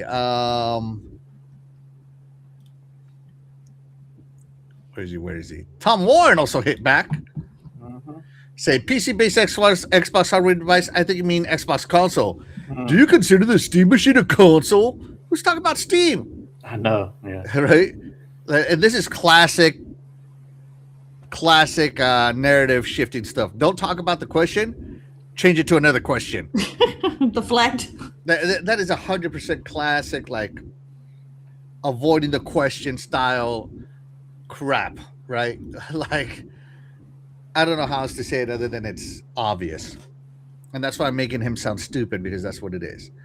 Valve calls it a PC probably because it's designed to run PC games and not console versions. I'd imagine Microsoft is calling the next generation Xbox a console because it's designed to run Xbox console games as well as PC games. What exactly is an Xbox console game? In your definition, is that different than the Unified Windows Platform game? Obviously, lots we need to learn about the plans here, and very excited to hear more. Stupid Jeff. This is so stupid. This is why he's Mr. Doofus. Because I guarantee you, when God of War was released on PC, he didn't refer to it as a PC game. He still called it a PlayStation game that happened to be on PC. Come on, bro. Yeah, somebody pull up the receipts. Somebody pull up the receipts. You didn't be like, hey, PC's got the newest game. It's God of War. No. PlayStation's game, God of War, is now on PC. That's all the headlines. Yeah. So true, so true. Fastback and Shaddai, feel free to jump in anytime. If you want to give me your Geoff Kaigle impressions, that'd be cool too. Yeah, I saw that. I just ignore because there's always, when it comes to Xbox news, he tends to like switch like the wording just to make, like you said, engagement. I think he's due to, he needs that money for this year's Game Awards, so he got to do whatever he can to gain money somewhere. So I'm really pissed that they didn't announce it on his show. So he's being a troll. no, I think no. The reason why he's doing this is because of the reason of the high guard situation. Also, being That's why. that game failed because of him. I'm just pointing it out. That game failed because Exactly. of him. Yeah. So since we gave him a lot of heat for high guard, oh really? So you're trying to make fun of high guard? Let's make fun of his Xbox PC, but he does not want to consider it a console. So I know he's doing that, for a reason. But other than that, whatever he says is not gonna do anything. It's just that it's gonna deflect. And lately, Xbox, every single time when they're heat, they deflect a lot of the things, and a lot of people tend to stay quiet for making false statements. So Geoff is not any different than anybody else. That's the way I see it. So Yeah. let him say whatever he wants. Yeah. Jeff Kegel's here. I mean, he's got the Game Awards icon next to his name. He's special, so come on now. I mean, other than he knows a lot of people in the industry. He does do a good job putting, the Game Awards deal together. But I think he's kind of run his course, and with the whole high guard deal, has the last game shown, and look where that's at. I think he's all about the money. I don't think he cares anything about developers and games and this and that. It's all about money for him. Now, of course, he's also shown over the years that we've all been like, he's more PlayStation and his love for Kojima and all that, And then here he is with this crap. Like, why? Why are you even saying this?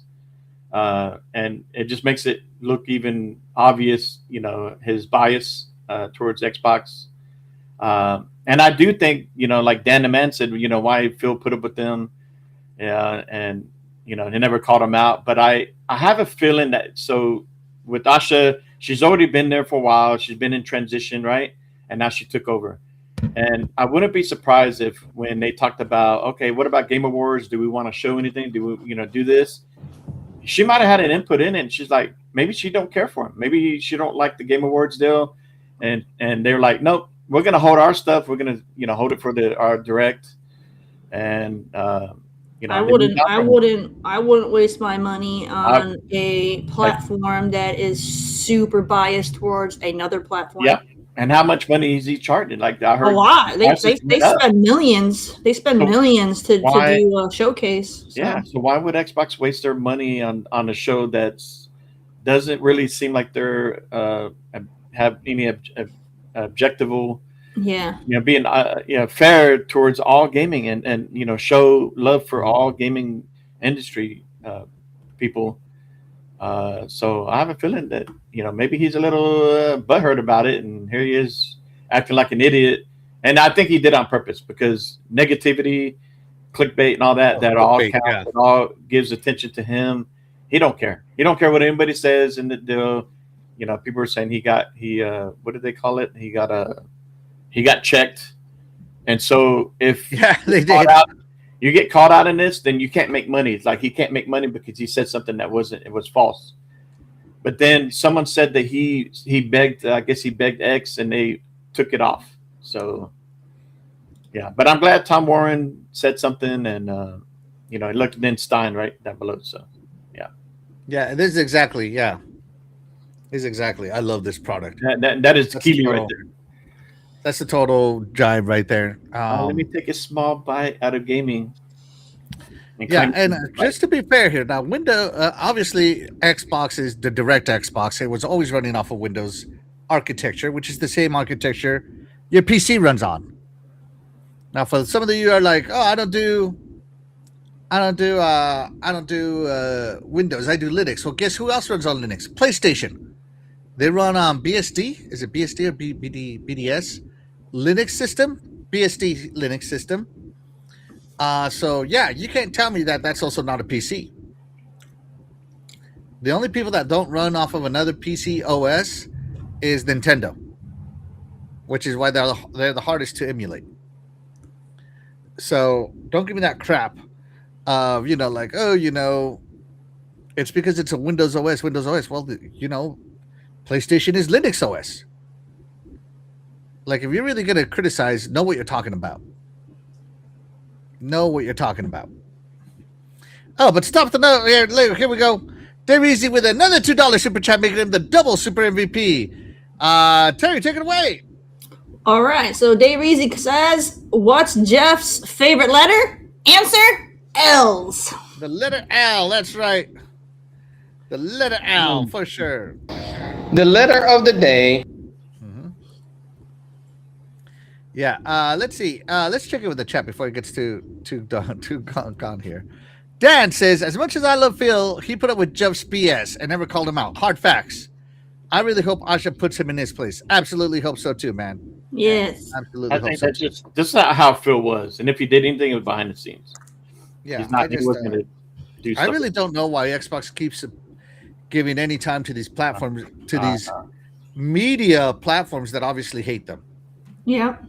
Just saying. To me, as an Xbox fan, that pisses me off more than anything. Yeah, you're spending millions of dollars to be mocked. Like, that makes no sense. Absolutely no sense whatsoever. Well, I think they kind of pulled him back a little bit on the Game Awards. That's why he showed High Guard instead of Fable. Fable should have been that last game. Dude, Fable would have cooked. Yeah. At least we know that game's gonna last more than 30 days. Oh, Music 72 says consoles are PCs. Absolutely, absolutely. Far Q is in the house. Thank you so much for being here. You are the real MVP. Appreciate you.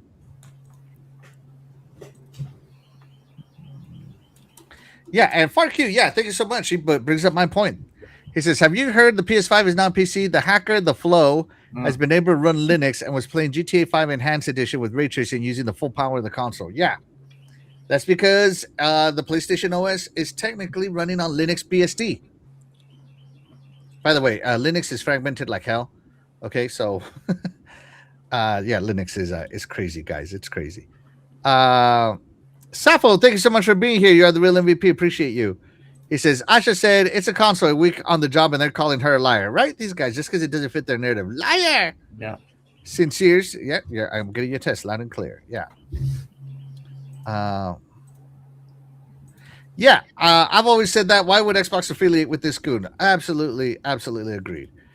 Chair Walker, thank you so much for being here. You are the real MVP. He says community noted. He was community noted. You're absolutely right. That's what I was trying to remember. But he took it off. I think I took a picture of it. Yeah. Didn't I take a picture of it? I think I did, I right? you did, yeah. Yeah, hold on. Let me hide this. I could have sworn I took a picture of it and maybe I posted it. Maybe. Yeah. I posted the post, but they took it off. Yeah. They took it off. Yeah. Okay. They took it off. Yeah. Yeah. If it was the other way around and PlayStation was doing the same thing, he would have called it PlayStation console. Oh man. PC. It would be the greatest thing since sliced cheese. Brilliant. How come nobody has ever thought of this before? Thank you, PlayStation, for letting me play my Steam games. Yeah. On the PlayStation. Sappho, Nintendo is using a version of Android. Nintendo is using something called Horizon OS. I think that's their internal, translated into English. I think that's what it means. But I don't exactly know Nintendo. But it's definitely not Linux and it's definitely not Windows. So you could be right. It could be a version of Android. Absolutely. Let's see. Chair, my Xbox Rock Ally streams YouTube at 1080p, so I might start streaming games all on it. Oh, that's cool. That's cool. It's an awesome machine, man. Cyber Gunther's in the house. Thank you so much for being here. You are the real MVP. Appreciate you. Xbox Helix is a console that plays PC gaming. What's so hard to understand about that? Exactly, Cyber. Exactly. It's like too big brain for these idiots that want gaming to stay like in 1976. I mean, that's why it's called. Which is what I posted, by the way. So this guy right here, look behind you, he's a troll. Says, I mean, it's a PC, LOL, far from a traditional console. And I'm like, traditional? And I said, 1977, games only. 1995, music CDs. 2000, DVD movies. 2002, online multiplayer. Screw you, couch co-op. 2005, downloadable games. 2006, motion controls. Lots of stuff because I'm not paying for a blue check mark to give them a full history lesson. 2028, 2027, 2028, multiple storefronts. Save your traditional console purist talk for the uneducated who want to be stuck in 1977. And that's what I told him. So yeah, and I hold to that. Like it's not that hard. People just they want console gaming to stay in the past, and I'm sorry, but console gaming is moving forward, right, Terry? Absolutely. That's right. Back from the Dead says software doesn't determine if it's a console or PC. I would say simply, if you can turn the system on and click on a game and it runs, it's a console. Yep, and that's all really console gaming has. Console started to be like options, home arcade options, if you really think about it. And as time has moved on, they moved into their own world in like 1995, early 2000s. Yeah. And then after that, the PCs took over, and now consoles are more or less kind of merging the gap between PC and home console. It's just gaming moving forward, guys. Come on. Don't be stuck in 1977. All right, let's see. Let's see. Let's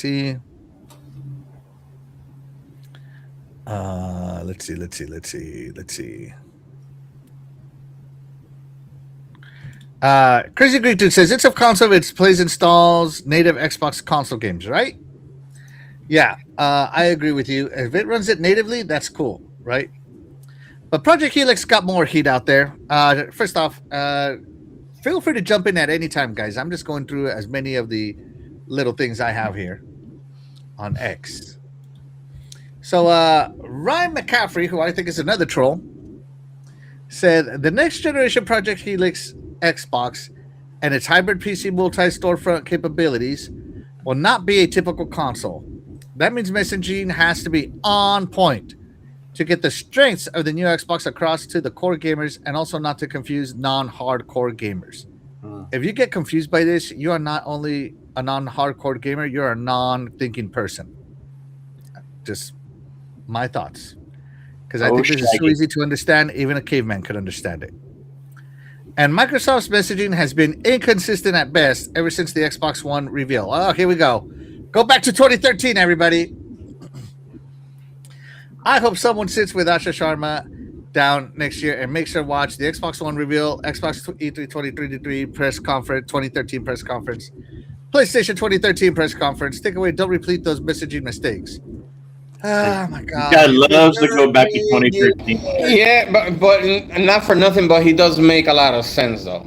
Oh my God! This guy's also stuck in 2013. Right, take it away. No, because remember the Xbox One reveal, and everybody was talking about backwards compatibility because he didn't because our metric wasn't very clear how the system works until he started mentioning, oh, you want to play the old game? There's another product for you. It's called the 360. You have to be very clear on the messaging that you want to do to your your customers. It's not about being stuck. He just want for the higher ups or whatever it is to be clear on your messaging, on what you're trying to do with the system, not just give little bit by bit, and then later on it's like, oh, you know what? Yeah, we were planning to do this, but we just forgot to mention it. Come on now. Either you put it. They did that so many times. I feel Microsoft was. I feel Xbox did everything. The Xbox One did everything Microsoft said it was going to do. The only thing that they had an issue with inconsistency was the marketing for the Kinect. Like that was the thing that they messed up on, was the Kinect. Otherwise, I feel like it did everything they said it was going to do. It played Blu-rays. It did everything that they said it was going to do. So I don't know. I feel like it's a stretch. And even the Kinect did what they said the Kinect was going to do. People just misunderstood and thought that it was going to be like spying on you all the time. And that's where the inconsistency came in, because of the way that was their weak point with the way that they explained that to people. But it did everything it said that they were going to do with it. And people just took it further than that. Yeah, but there's a lot of time they backtrack because it got caught lying. There's a lot of times that happen like that, and they're really known for that. No, I blame it on Don Matrick. So, and he probably should not have been the one to be talking about Xbox at the E3. So before the Xbox One was talked about at E3, there was a reveal before that, right? They had their own deal, and they talked about the whole home, all in one. You can sit there and music, movies, and you can split your screen. You can play a game while you're watching sports and all that. Like, I saw that and I got it. I understood it, and like, it appealed to me. So then when the E3 came around, and then that's where they started diving into more of the games. They showed the launch games. They did everything they were supposed to do. But because you got these, media personalities, and then, back then YouTube started coming in play, and they're getting in, they're doing interviews. And of course, Don Matrick put his foot in his mouth. But, and so that's all everybody talked about. They didn't focus on all the other good things that were already talked about Xbox One.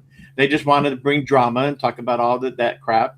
And so they gave them clickbait views because they wanted to grow their channels on YouTube. Yeah. So the Xbox got a bad rap, and then they started playing Xbox tax after that. And they have, Phil did everything he could.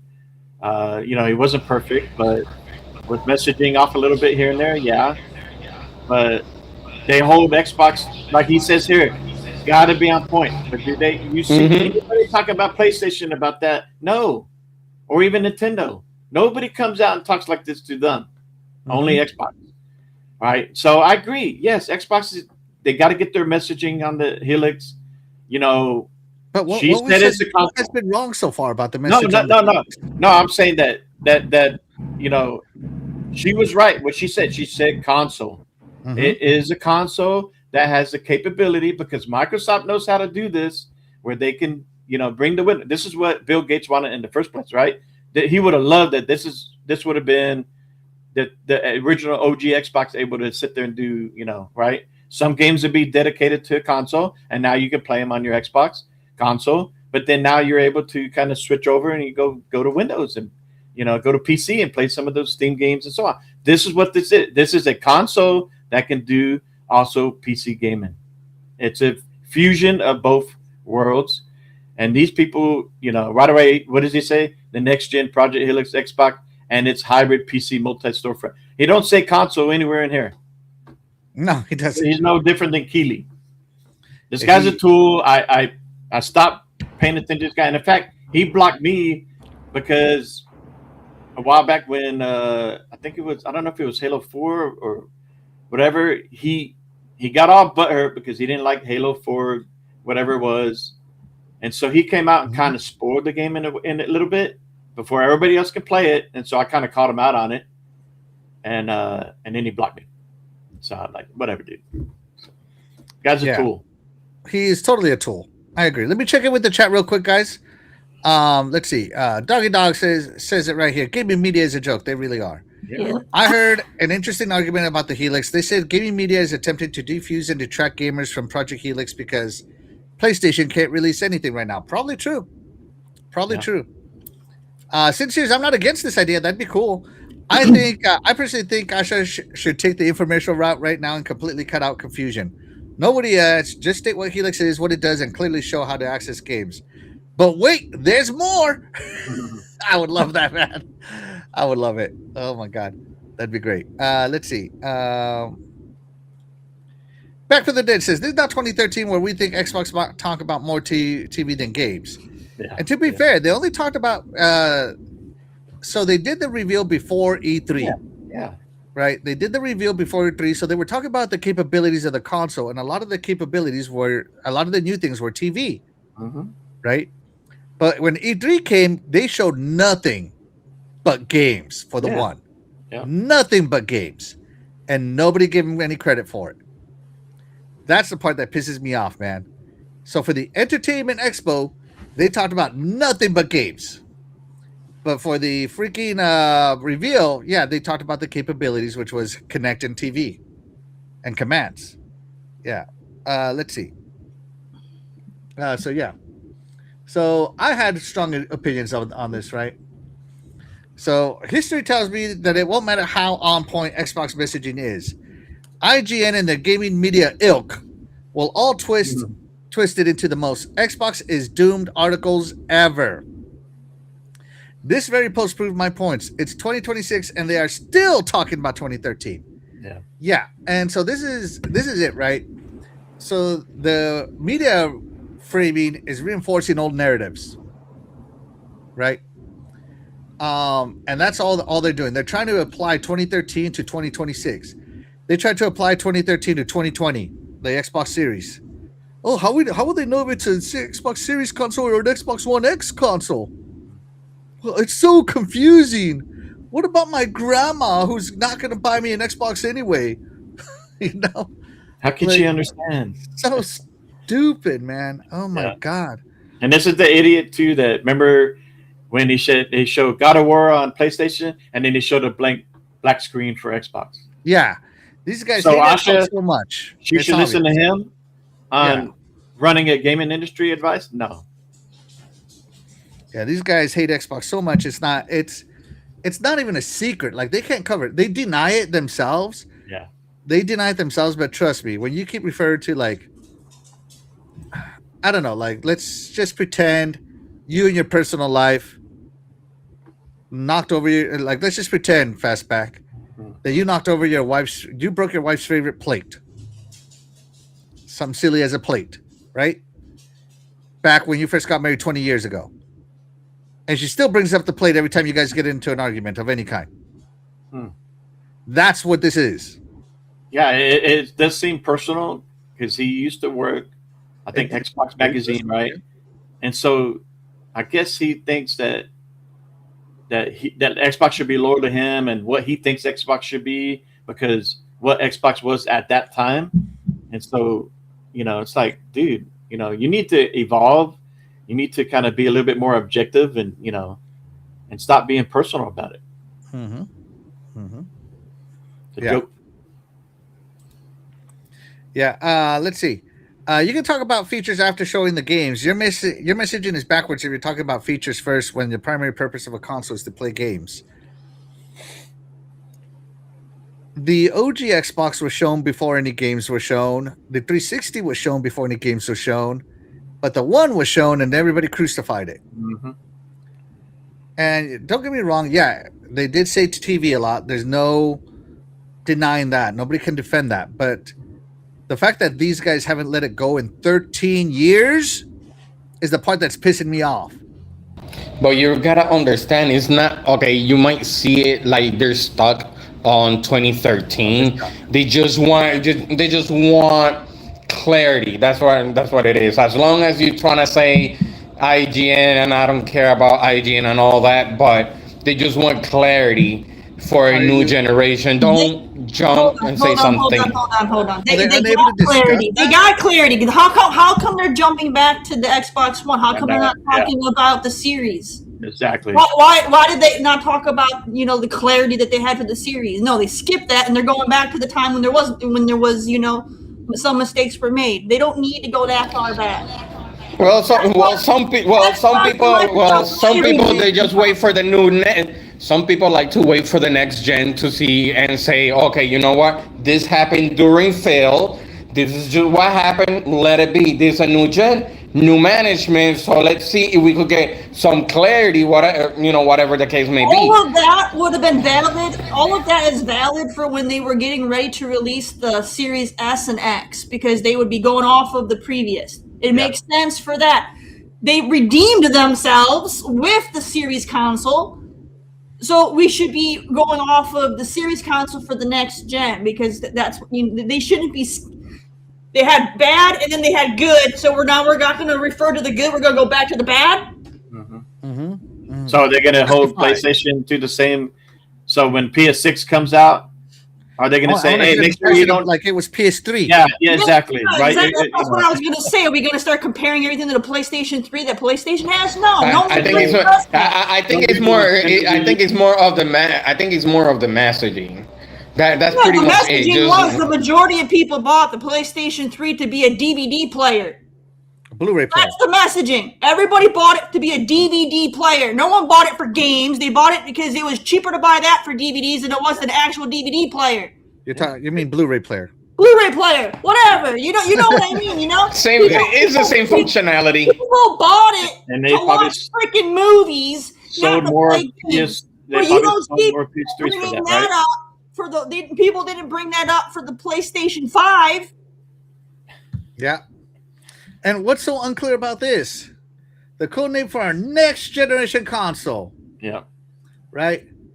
It will lead in performance and play your Xbox and PC games. What is so unclear about this? Like, I want to know. Hold on, let me bring this up. I want to know here what is so not on point and not a strength about that. To me, accessing more games is a huge strength. Huge strength. What's that? I want to. If a game isn't Xbox Play Anywhere, I get to choose. I get to buy it on Steam anyway and play it anywhere, anyways. That's a So he- strength. isn't Remember, it? but remember, see, like one of my friends says that you could have Steam and you could have the Game Pass, but the problem is that there are some situations that you have to double dip, and nobody want to do a double dip. What's the double because Why? why am I gonna have a Game Pass and then I'm paying for that? Yeah, I'll play there, but then you have people that are playing on the Steam, and that means I gotta buy that game just to play up, that game with a person that has Steam and but doesn't have the Game Pass PC. Not necessarily, unless You're it's double- playing, bro. I mean, if it's not You're playing, you're double dipping right there. it's a choice you have to make. I mean, Your communication needs to be on point here, Shaddai. I don't understand. What's the difference between? Okay, I have Game Pass Ultimate. There's a huge difference. There's a huge difference. A lot of people will not. There's a huge difference between an Xbox Game Pass PC and Steam. That's very clear of a messaging. That means there's a difference. My PC can do both. What is the problem? There is a difference. The problem is that if I have Xbox PC and I have Steam, that means that I have to buy it on Steam. They don't have a You service. got to buy it on Steam. I'm still confused. Stop. Should were you confused when Nintendo said, "Hey, our console is a console and a portable handheld"? Were you confused? No, that wasn't hard to comprehend, but it's This is no different. freaking different. Okay, so it's no different a Xbox People PC were like, service "Hey, no, to the a Steam Switch is- the that you Switch have is-" to buy everything on Steam. People weren't confused on whether Why the do you Switch have was to a buy it on console Steam? or a handheld. It's a tool. There But was that's no what confusion. It was a console that could also be a handheld. The people got the memo. I don't know. The way I see it is like not. I may be wrong, but how many people have the Xbox Game Pass PC and then all of a sudden they just cancel it for X reason because they love Steam? Whoever, that's their option. I don't know. No, you're gonna say you're gonna say your answer is like everybody is because they love Steam. Whoever wants to do that can do that. And here's here's why I'm confused. All right, I have Xbox Game Pass Ultimate. You have Core. If you and I want to play the same game and I have access to it through Ultimate, but you have to buy it because you have Core, are we on different OSs? I mean, I don't understand the problem. It's the same Steam problem. Because I have Xbox Ultimate and you have Steam, somehow that's bad? What? But that's that's what I'm saying. That's called How are you double dipping. How? Because you're paying for the service, or you gotta pay the full game on Steam. Why would I pay for the full game? Who cares how I spend my money at one? If I no want to different buy if you have Game Pass. That's the problem right there. You don't care. A lot of people do care. Yeah, that's but the problem. It's not care. you. Right. It's everybody. Why would they care? makes It no makes no sense. sense. Well, wait. Are you talking about paying a full price for a game on Steam? Mm-hmm. If you have, you have Game Pass. Why would that matter when most people are going to just wait for a Steam sale and buy it on discount? Like you could choose what you want That- to play. that- If you want to buy it on Steam, play it on the Steam. If you want to play it on Xbox Game Pass, you play it there. Or you could buy it on the Xbox Store and play it there without playing in Game Pass. There's no difference. You choose where you want to play. Now you go on the ROG Ally and it has the Xbox OS. You go to your library. It's not difficult. I have Steam games and Xbox games in the same library. I choose which one I play. No different. You're confusing yourself. Yeah, you're Nah, making a wrong I point. just see it double dipping because everybody loves the Double service. dipping. Oh, double dipping means when you buy a game on multiple platforms because you choose to. That's your. Don't you? Yeah. So that means Show I me paid the a guy server. that had a gun held to his head and was forced to double dip. Show him to me. Double picture of dipping. him. Double dipping was back in the 360 days when my husband and I had to buy 2 copies of the same Okay. game. Okay, we don't do that no more. Okay, I know this one is a little bit different. When I talk to my friend, he usually I remember he said, "Man, I'm playing the Division 2 and I have it on Xbox. The problem is, like I said, it's a little bit different. They don't have cross save, cross progression on Steam, so that means I have to rebuy it again." The Division isn't on Steam. That is not on Steam? The Division is on Ubisoft. Yeah. You play. Yeah, it just comes down to like Xbox. They work with all the developers, right? And they do At promote least I don't think so. play anywhere, cross progression. They try to promote that because they can easily help developers do that, right? So if a developer chooses not to do that, then it is what it is, and the gamers have to make that choice, like where they want to play. If you have more friends playing PC, then the best choice would be Steam, right, or vice versa. Okay, So- yeah, okay. So the Division is on Steam. I was wrong. The Division is on Steam. Of but, course you are. But you know, that's your friend's problem for having friends that play on Steam instead of Xbox. That's right.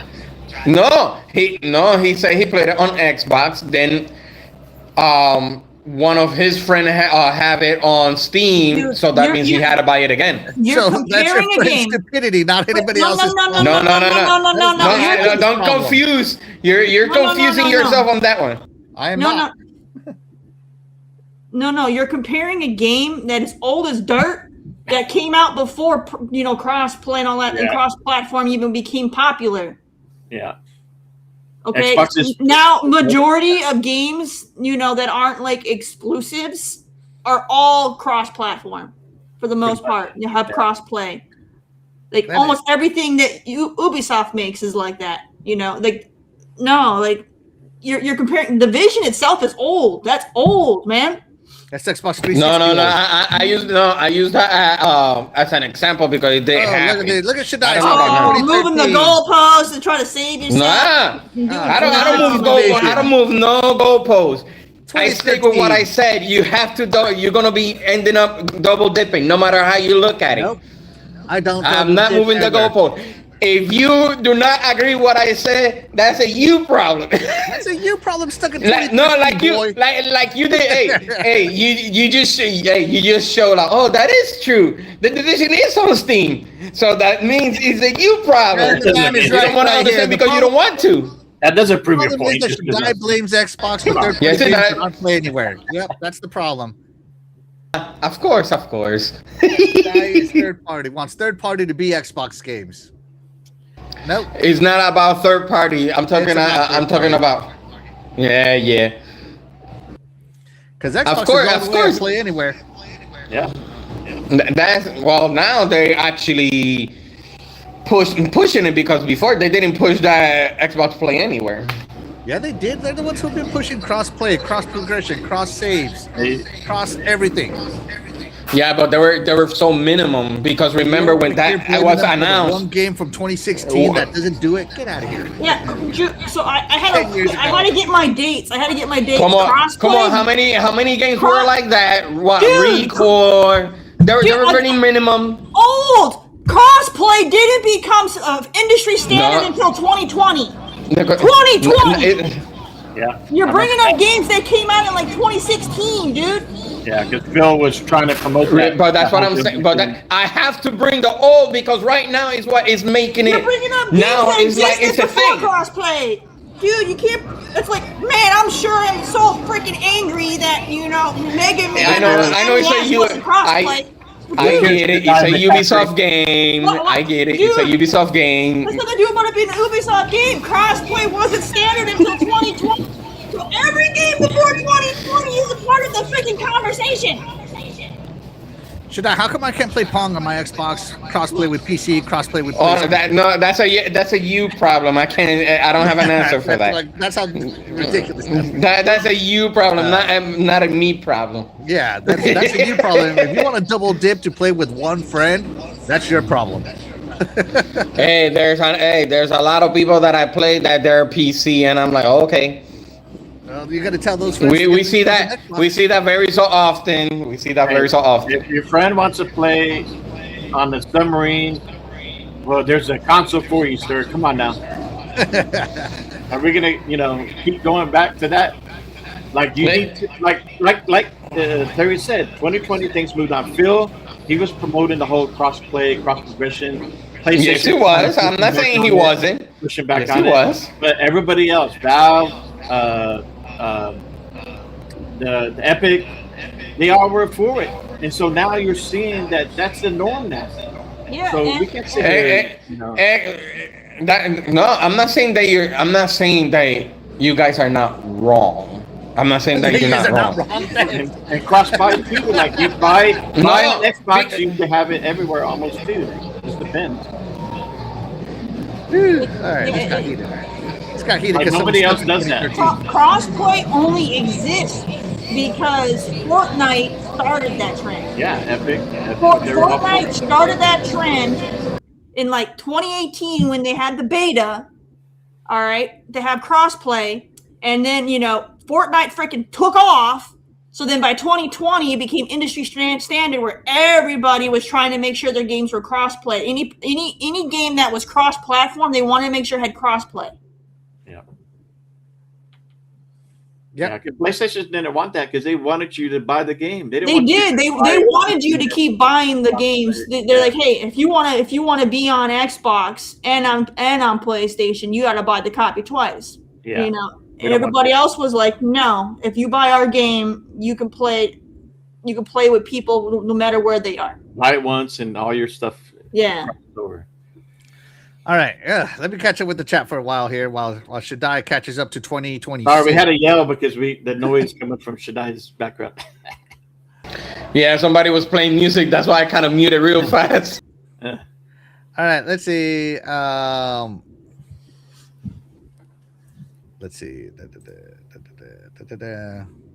Doggy Dog says, is Eternal Shaddai reporting from the Middle East on a Sansui setup? Oh, that's funny. All right, let's see. Now these are guys talking to themselves. All right. When is PlayStation going to announce the new electronic-based video game playing device? Yeah. Let's see. Off topic. Project Helix only need to do one thing when it launches: run GTA 6 at 60 FPS. That will sell consoles. I highly doubt it, man. PlayStation has the marketing for GTA. They're going to run that marketing as if it's exclusive. Because that's the only thing they know how to do. Let's see. Because they know that's going to be the most played game, and they want as many of those players as possible on their platform. Let's see. Love Big Big Money says that our conversation was so emotionally damaging. Cyber Gunther asked, you got friends? That's so savage. That's mean. Hey, that's why Cyber Gunther, wrote to me. That's my buddy too. Can't say. Are you the PC friend, Cyber Gunther? Is that you? Yeah, Are you the reason why Shaddai has to buy the Division for $2.99 on Steam and double dip? Yeah, he's the one. My 2016 game didn't come with crossplay because it came out 4 years too early. Cyber told him, if you want to be my friend, you will buy it on both Steam and Xbox. Yeah. I already talked about this, Dan. Yeah. Let's see. Since it's actually Ubisoft's choice not to make the games crossplay. Yeah, Shaddai. Yeah. Was that Xbox's fault? Yeah. Bro. Let's see. If a game has PlayStation and a marketing deal, it will not be played anywhere. It definitely won't be, man. Let's see. Terry's gonna blow a blood vessel. No, it just hurt me. Shaddai over here with his BS. Over here with his 2013 problems in 2026. You don't need coffee now. Right. Making me raise my voice. Oh man, Shaddai got us both fired up I tonight. Hey, I'm usually chill.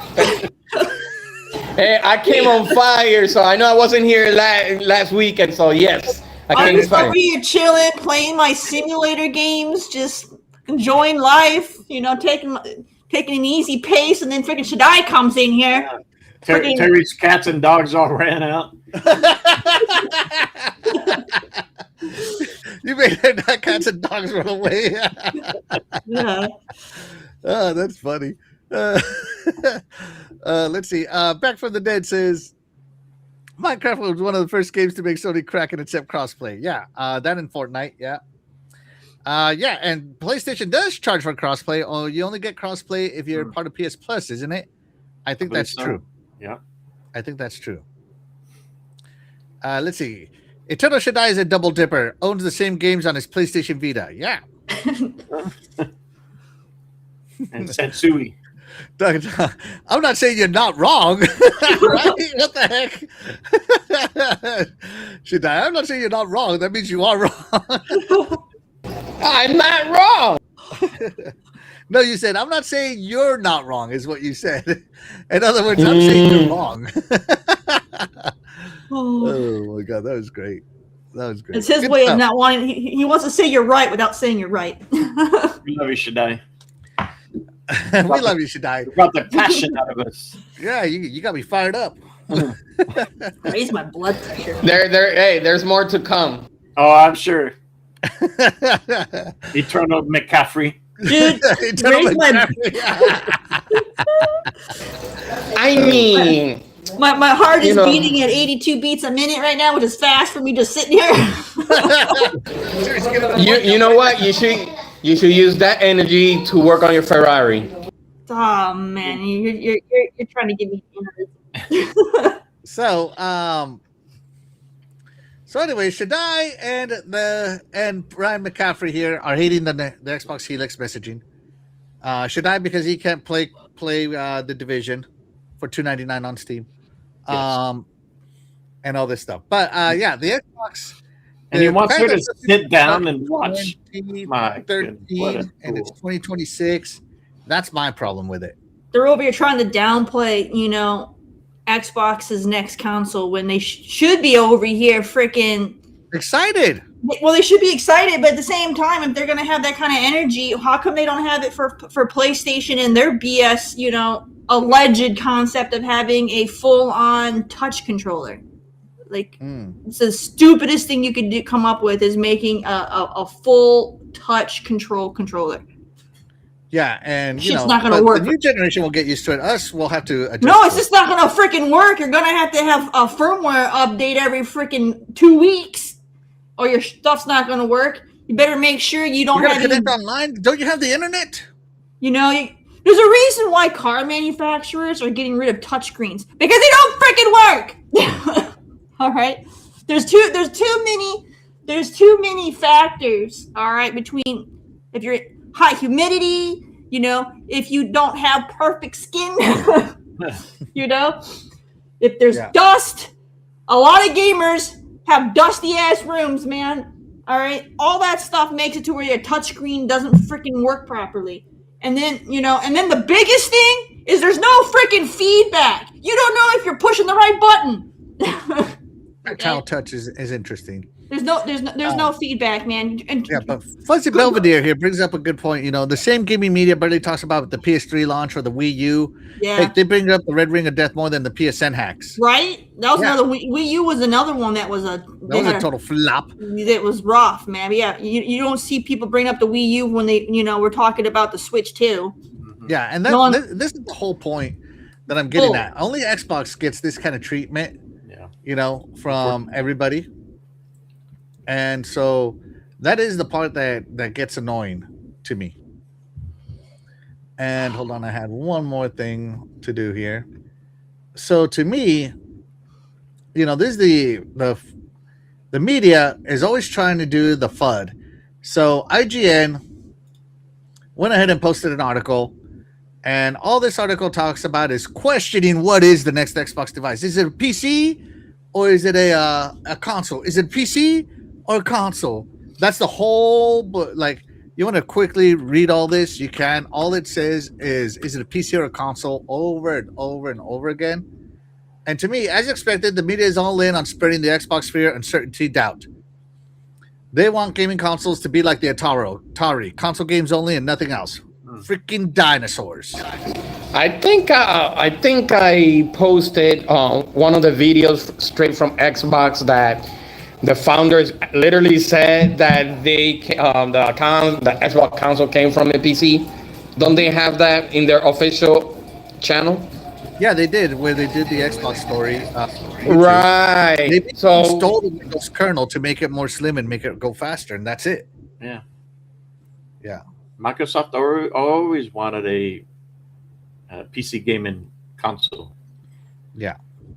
So that's all I'm saying. At is they're over here with the fun and like, is it a gaming console? Is it a PC? Gaming can't move forward. Why is gaming not stuck in 2013 where I want it? Back in the good old days. And it's like, dude, if you want to play back in the good old days, there's a console for you. It's called not the Xbox. Okay, because the Xbox is all about moving forward. That's all I'm saying. And they've already teased us with the rod. Like Yeah, how that works. I have zero issues with this thing. I know.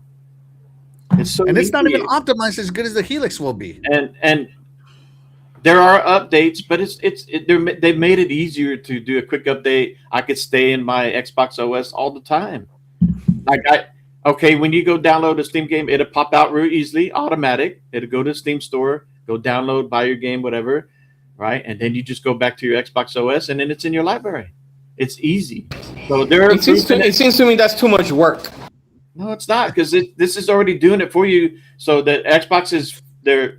What's good about this is like me and Axel, we're the beta testers. We're helping Xbox. So as we're working on this, they are seeing what we're doing and they're making improvements so that when the Helix comes out, it already have a good start, a good test of how the Xbox full screen experience will work, whether they still call it that at the time.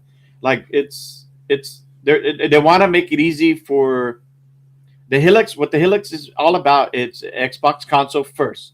So like Doggy Dog, he's all about console. He just wants to turn it on, play his games, right? Mm-hmm. And the Helix will be able to do that. But if for some reason one day there's a game that he absolutely loves and has to play, it's only on Steam, well, now he's capable of going to get that on Steam, download it, and then it'll be back in his library on the Xbox OS. And he doesn't have to go into Steam just to play it. He just plays it from his Xbox library. It is so simple, and this is what Xbox is doing to me. So I think Asha had a good start of her messaging. This is the start, right? And GDC's coming this week, and we're probably going to hear more about it and this and that.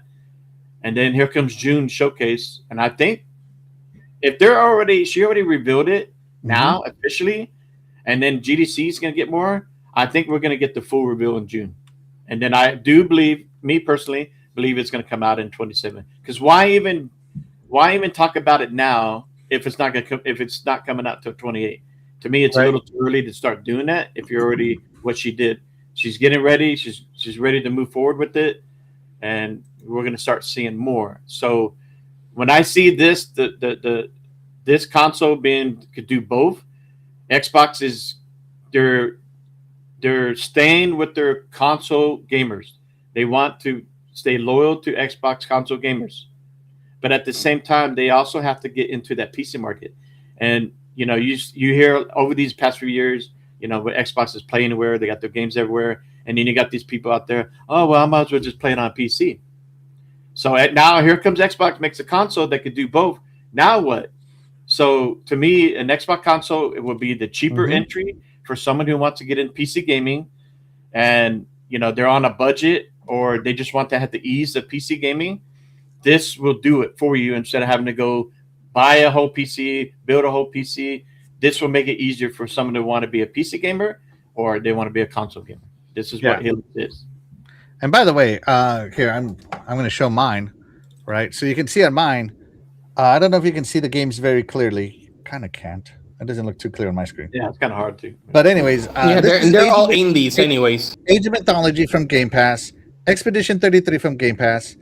This one is an Xbox Play Anywhere title called Dragon Quest III, so it installed natively. Over here is Steam Forza Horizon Zero Dawn launching on Steam, and this one is Ubisoft the Prince of Persia, the Rogue Prince of Persia, all of them on one Xbox. So, everybody, Helix haters can stay mad while I launch, Horizon from Steam on my Xbox. And that's really what it comes down to. Is my Xbox is going to be able to launch my games no matter what. Like, I don't know. It's just, to me, it's fantastic. I love it. I can't get enough of it, and I can't wait. There is some room for improvement. Don't get me wrong; it's not perfect. Yeah. And being the beta testers, if you will, right? It's I've seen the improvements come. Yep. Right, I've seen the improvements because trust me, this thing when it launched, holy updates, right? Holy updates needed when it launched. Holy cow, optimizations needed. And now it's just amazing. And it keeps getting better and better and faster. That's another thing. It keeps getting faster. It does.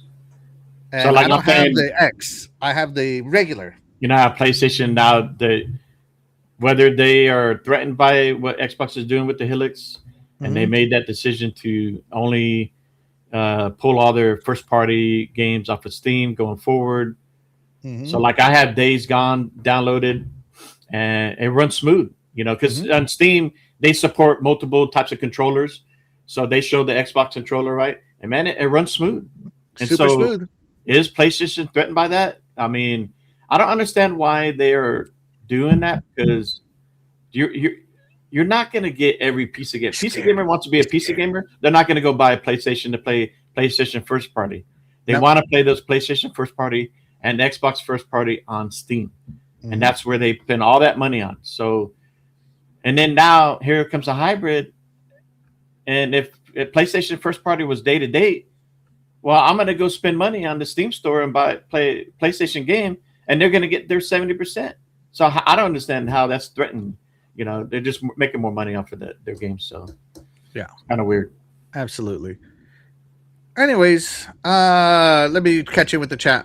Let's see. Safo says, I think that article was written by AI. Yeah, that IGN article, probably. Yeah.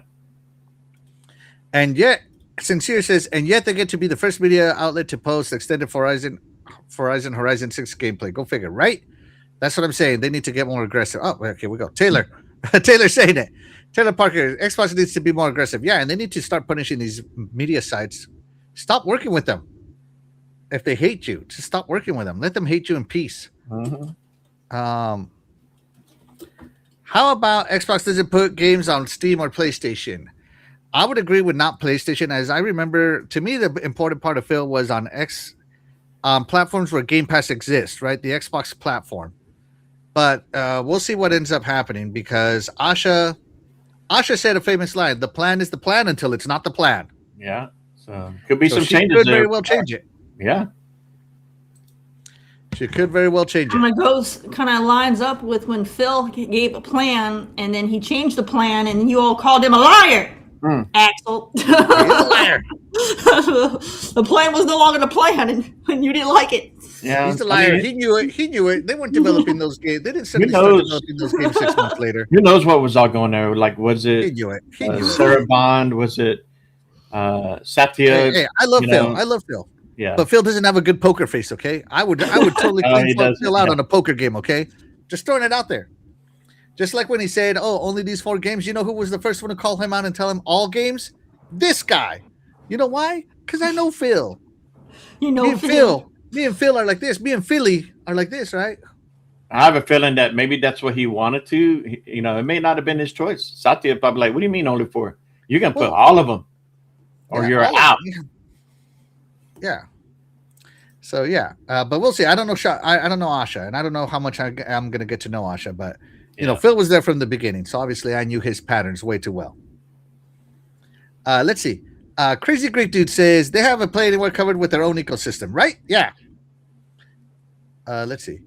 In Exile to buy Mortal Kombat on NES and Genesis because my friend had an SNES, but didn't have Mortal Kombat. Yeah, I have to buy Mortal Kombat on NES, SNES, and Genesis because my friend had an SNES, but didn't have Mortal Kombat. Yeah, I mean the double dipping's been a weird life. Yeah. I gotta tell you, I was right. Double dipping is a way of life, but the fact that you feel that Xbox Used is to making be. you double dip, don't blame him for your double dipping problems. All right, go look in the mirror. Blame that guy for your double dipping problems. Bring that music that say you dip, I dip, everybody dip. Oh, so 90s, so 90s. Shout out to Legendary Yobi. Thank you so much for being here. You are the real MVP. Appreciate you, buddy. He says peace, love, life. Absolutely. You'll be. Legendary Yobi. Yeah, platform where Game Pass exists. Phil said that, and then Satya said, "Now, fam, this is what we're gonna do. Shut up and get in the shotgun. I'm in the driver's seat now." Yeah. I bet you like this forced Phil to maybe retire sooner. Maybe he was like, you know what? Asha, I'm tired of you. I'm out. This I ain't. made my millions. No, I think he would just like, no, this ain't. I'm not in touch anymore. Maybe it's because they were gonna double back again, and he's like, I can't anymore, man. This has got to be a new regime. Who knows? Yeah. Everybody's saying that Xbox exclusives are back and stuff, but Asha hasn't said that. No, she hasn't. And so until it happens, I don't believe it. That's all I'm saying. Because all these leakers have like a 25% correct, 75% incorrect record. And it's like she said, she's gonna, Look what they're already doing now, what's already been planned. They're gonna look at what they did and what they've already planned now, and she'll review that and she'll make her adjustments, what she thinks is best for Xbox. So we'll see. Yeah. I'd love to see them hold up the release of Elder Scrolls on PlayStation just to piss them off. Shoot, dude, I wish Xbox were exclusive to Xbox for the whole generation, and then after the generation's over, post them on the old generation only. Well, I mean, look at Forza Horizon 6. They don't have a date when that's coming on PlayStation, right? No, but they basically announced the day one, which kind of did.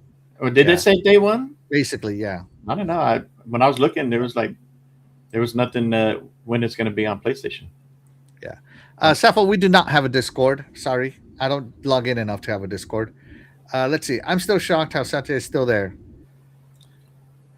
Legendary Yobi says, I'm still shocked how Satya is still there. Honestly, as much money as he has cost Microsoft, he should have been the one to get his walking papers forced out. Satya took Microsoft from a multi-billion-dollar company to a $5 trillion company. He's not going anywhere, man. No. You can call out his mistakes all you want. He still quintupled Microsoft's value. And that's hard to do these days. So, yeah. From a gaming perspective, do I agree with Satya's decisions? No. From an investor perspective, do I agree with him? Also no, because I would rather have my gaming perspective. But yeah. Because, me and Shaddai, we're pro exclusives. Right? Terry hates exclusives. Fastback doesn't care. He's with the times. Right? So, I don't mind Xbox having exclusives. If they want to kind of go back to that, I don't care. As long as I can play it on Game Pass, I'm fine. Yeah. There you go. Game Pass. To me, it would be best to just keep it in the ecosystem. That's all. Doesn't have to be the console. It can be the ecosystem. But, Terry, we had a poll asking the chat about the Xbox Helix. Can you read the poll? All right. Is Helix still a console if it plays full Xbox and PC games? 48%. It's kind of both in my eyes. 45% sounds like a console to me. And 7%, so one heathen out there, sounds more like a PC box. There you go. 27 votes.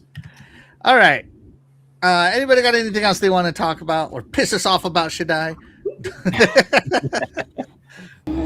Come on now. Anybody else got anything else they want to talk about before we get going here? No, I'm just excited that the Asha already came out and announced it officially. Everybody kept saying Magnus or whatever Magnus was the chipset. Yeah. Yeah, it was more of the chip side, right? The code for the chipset AMD from AMD. Yeah.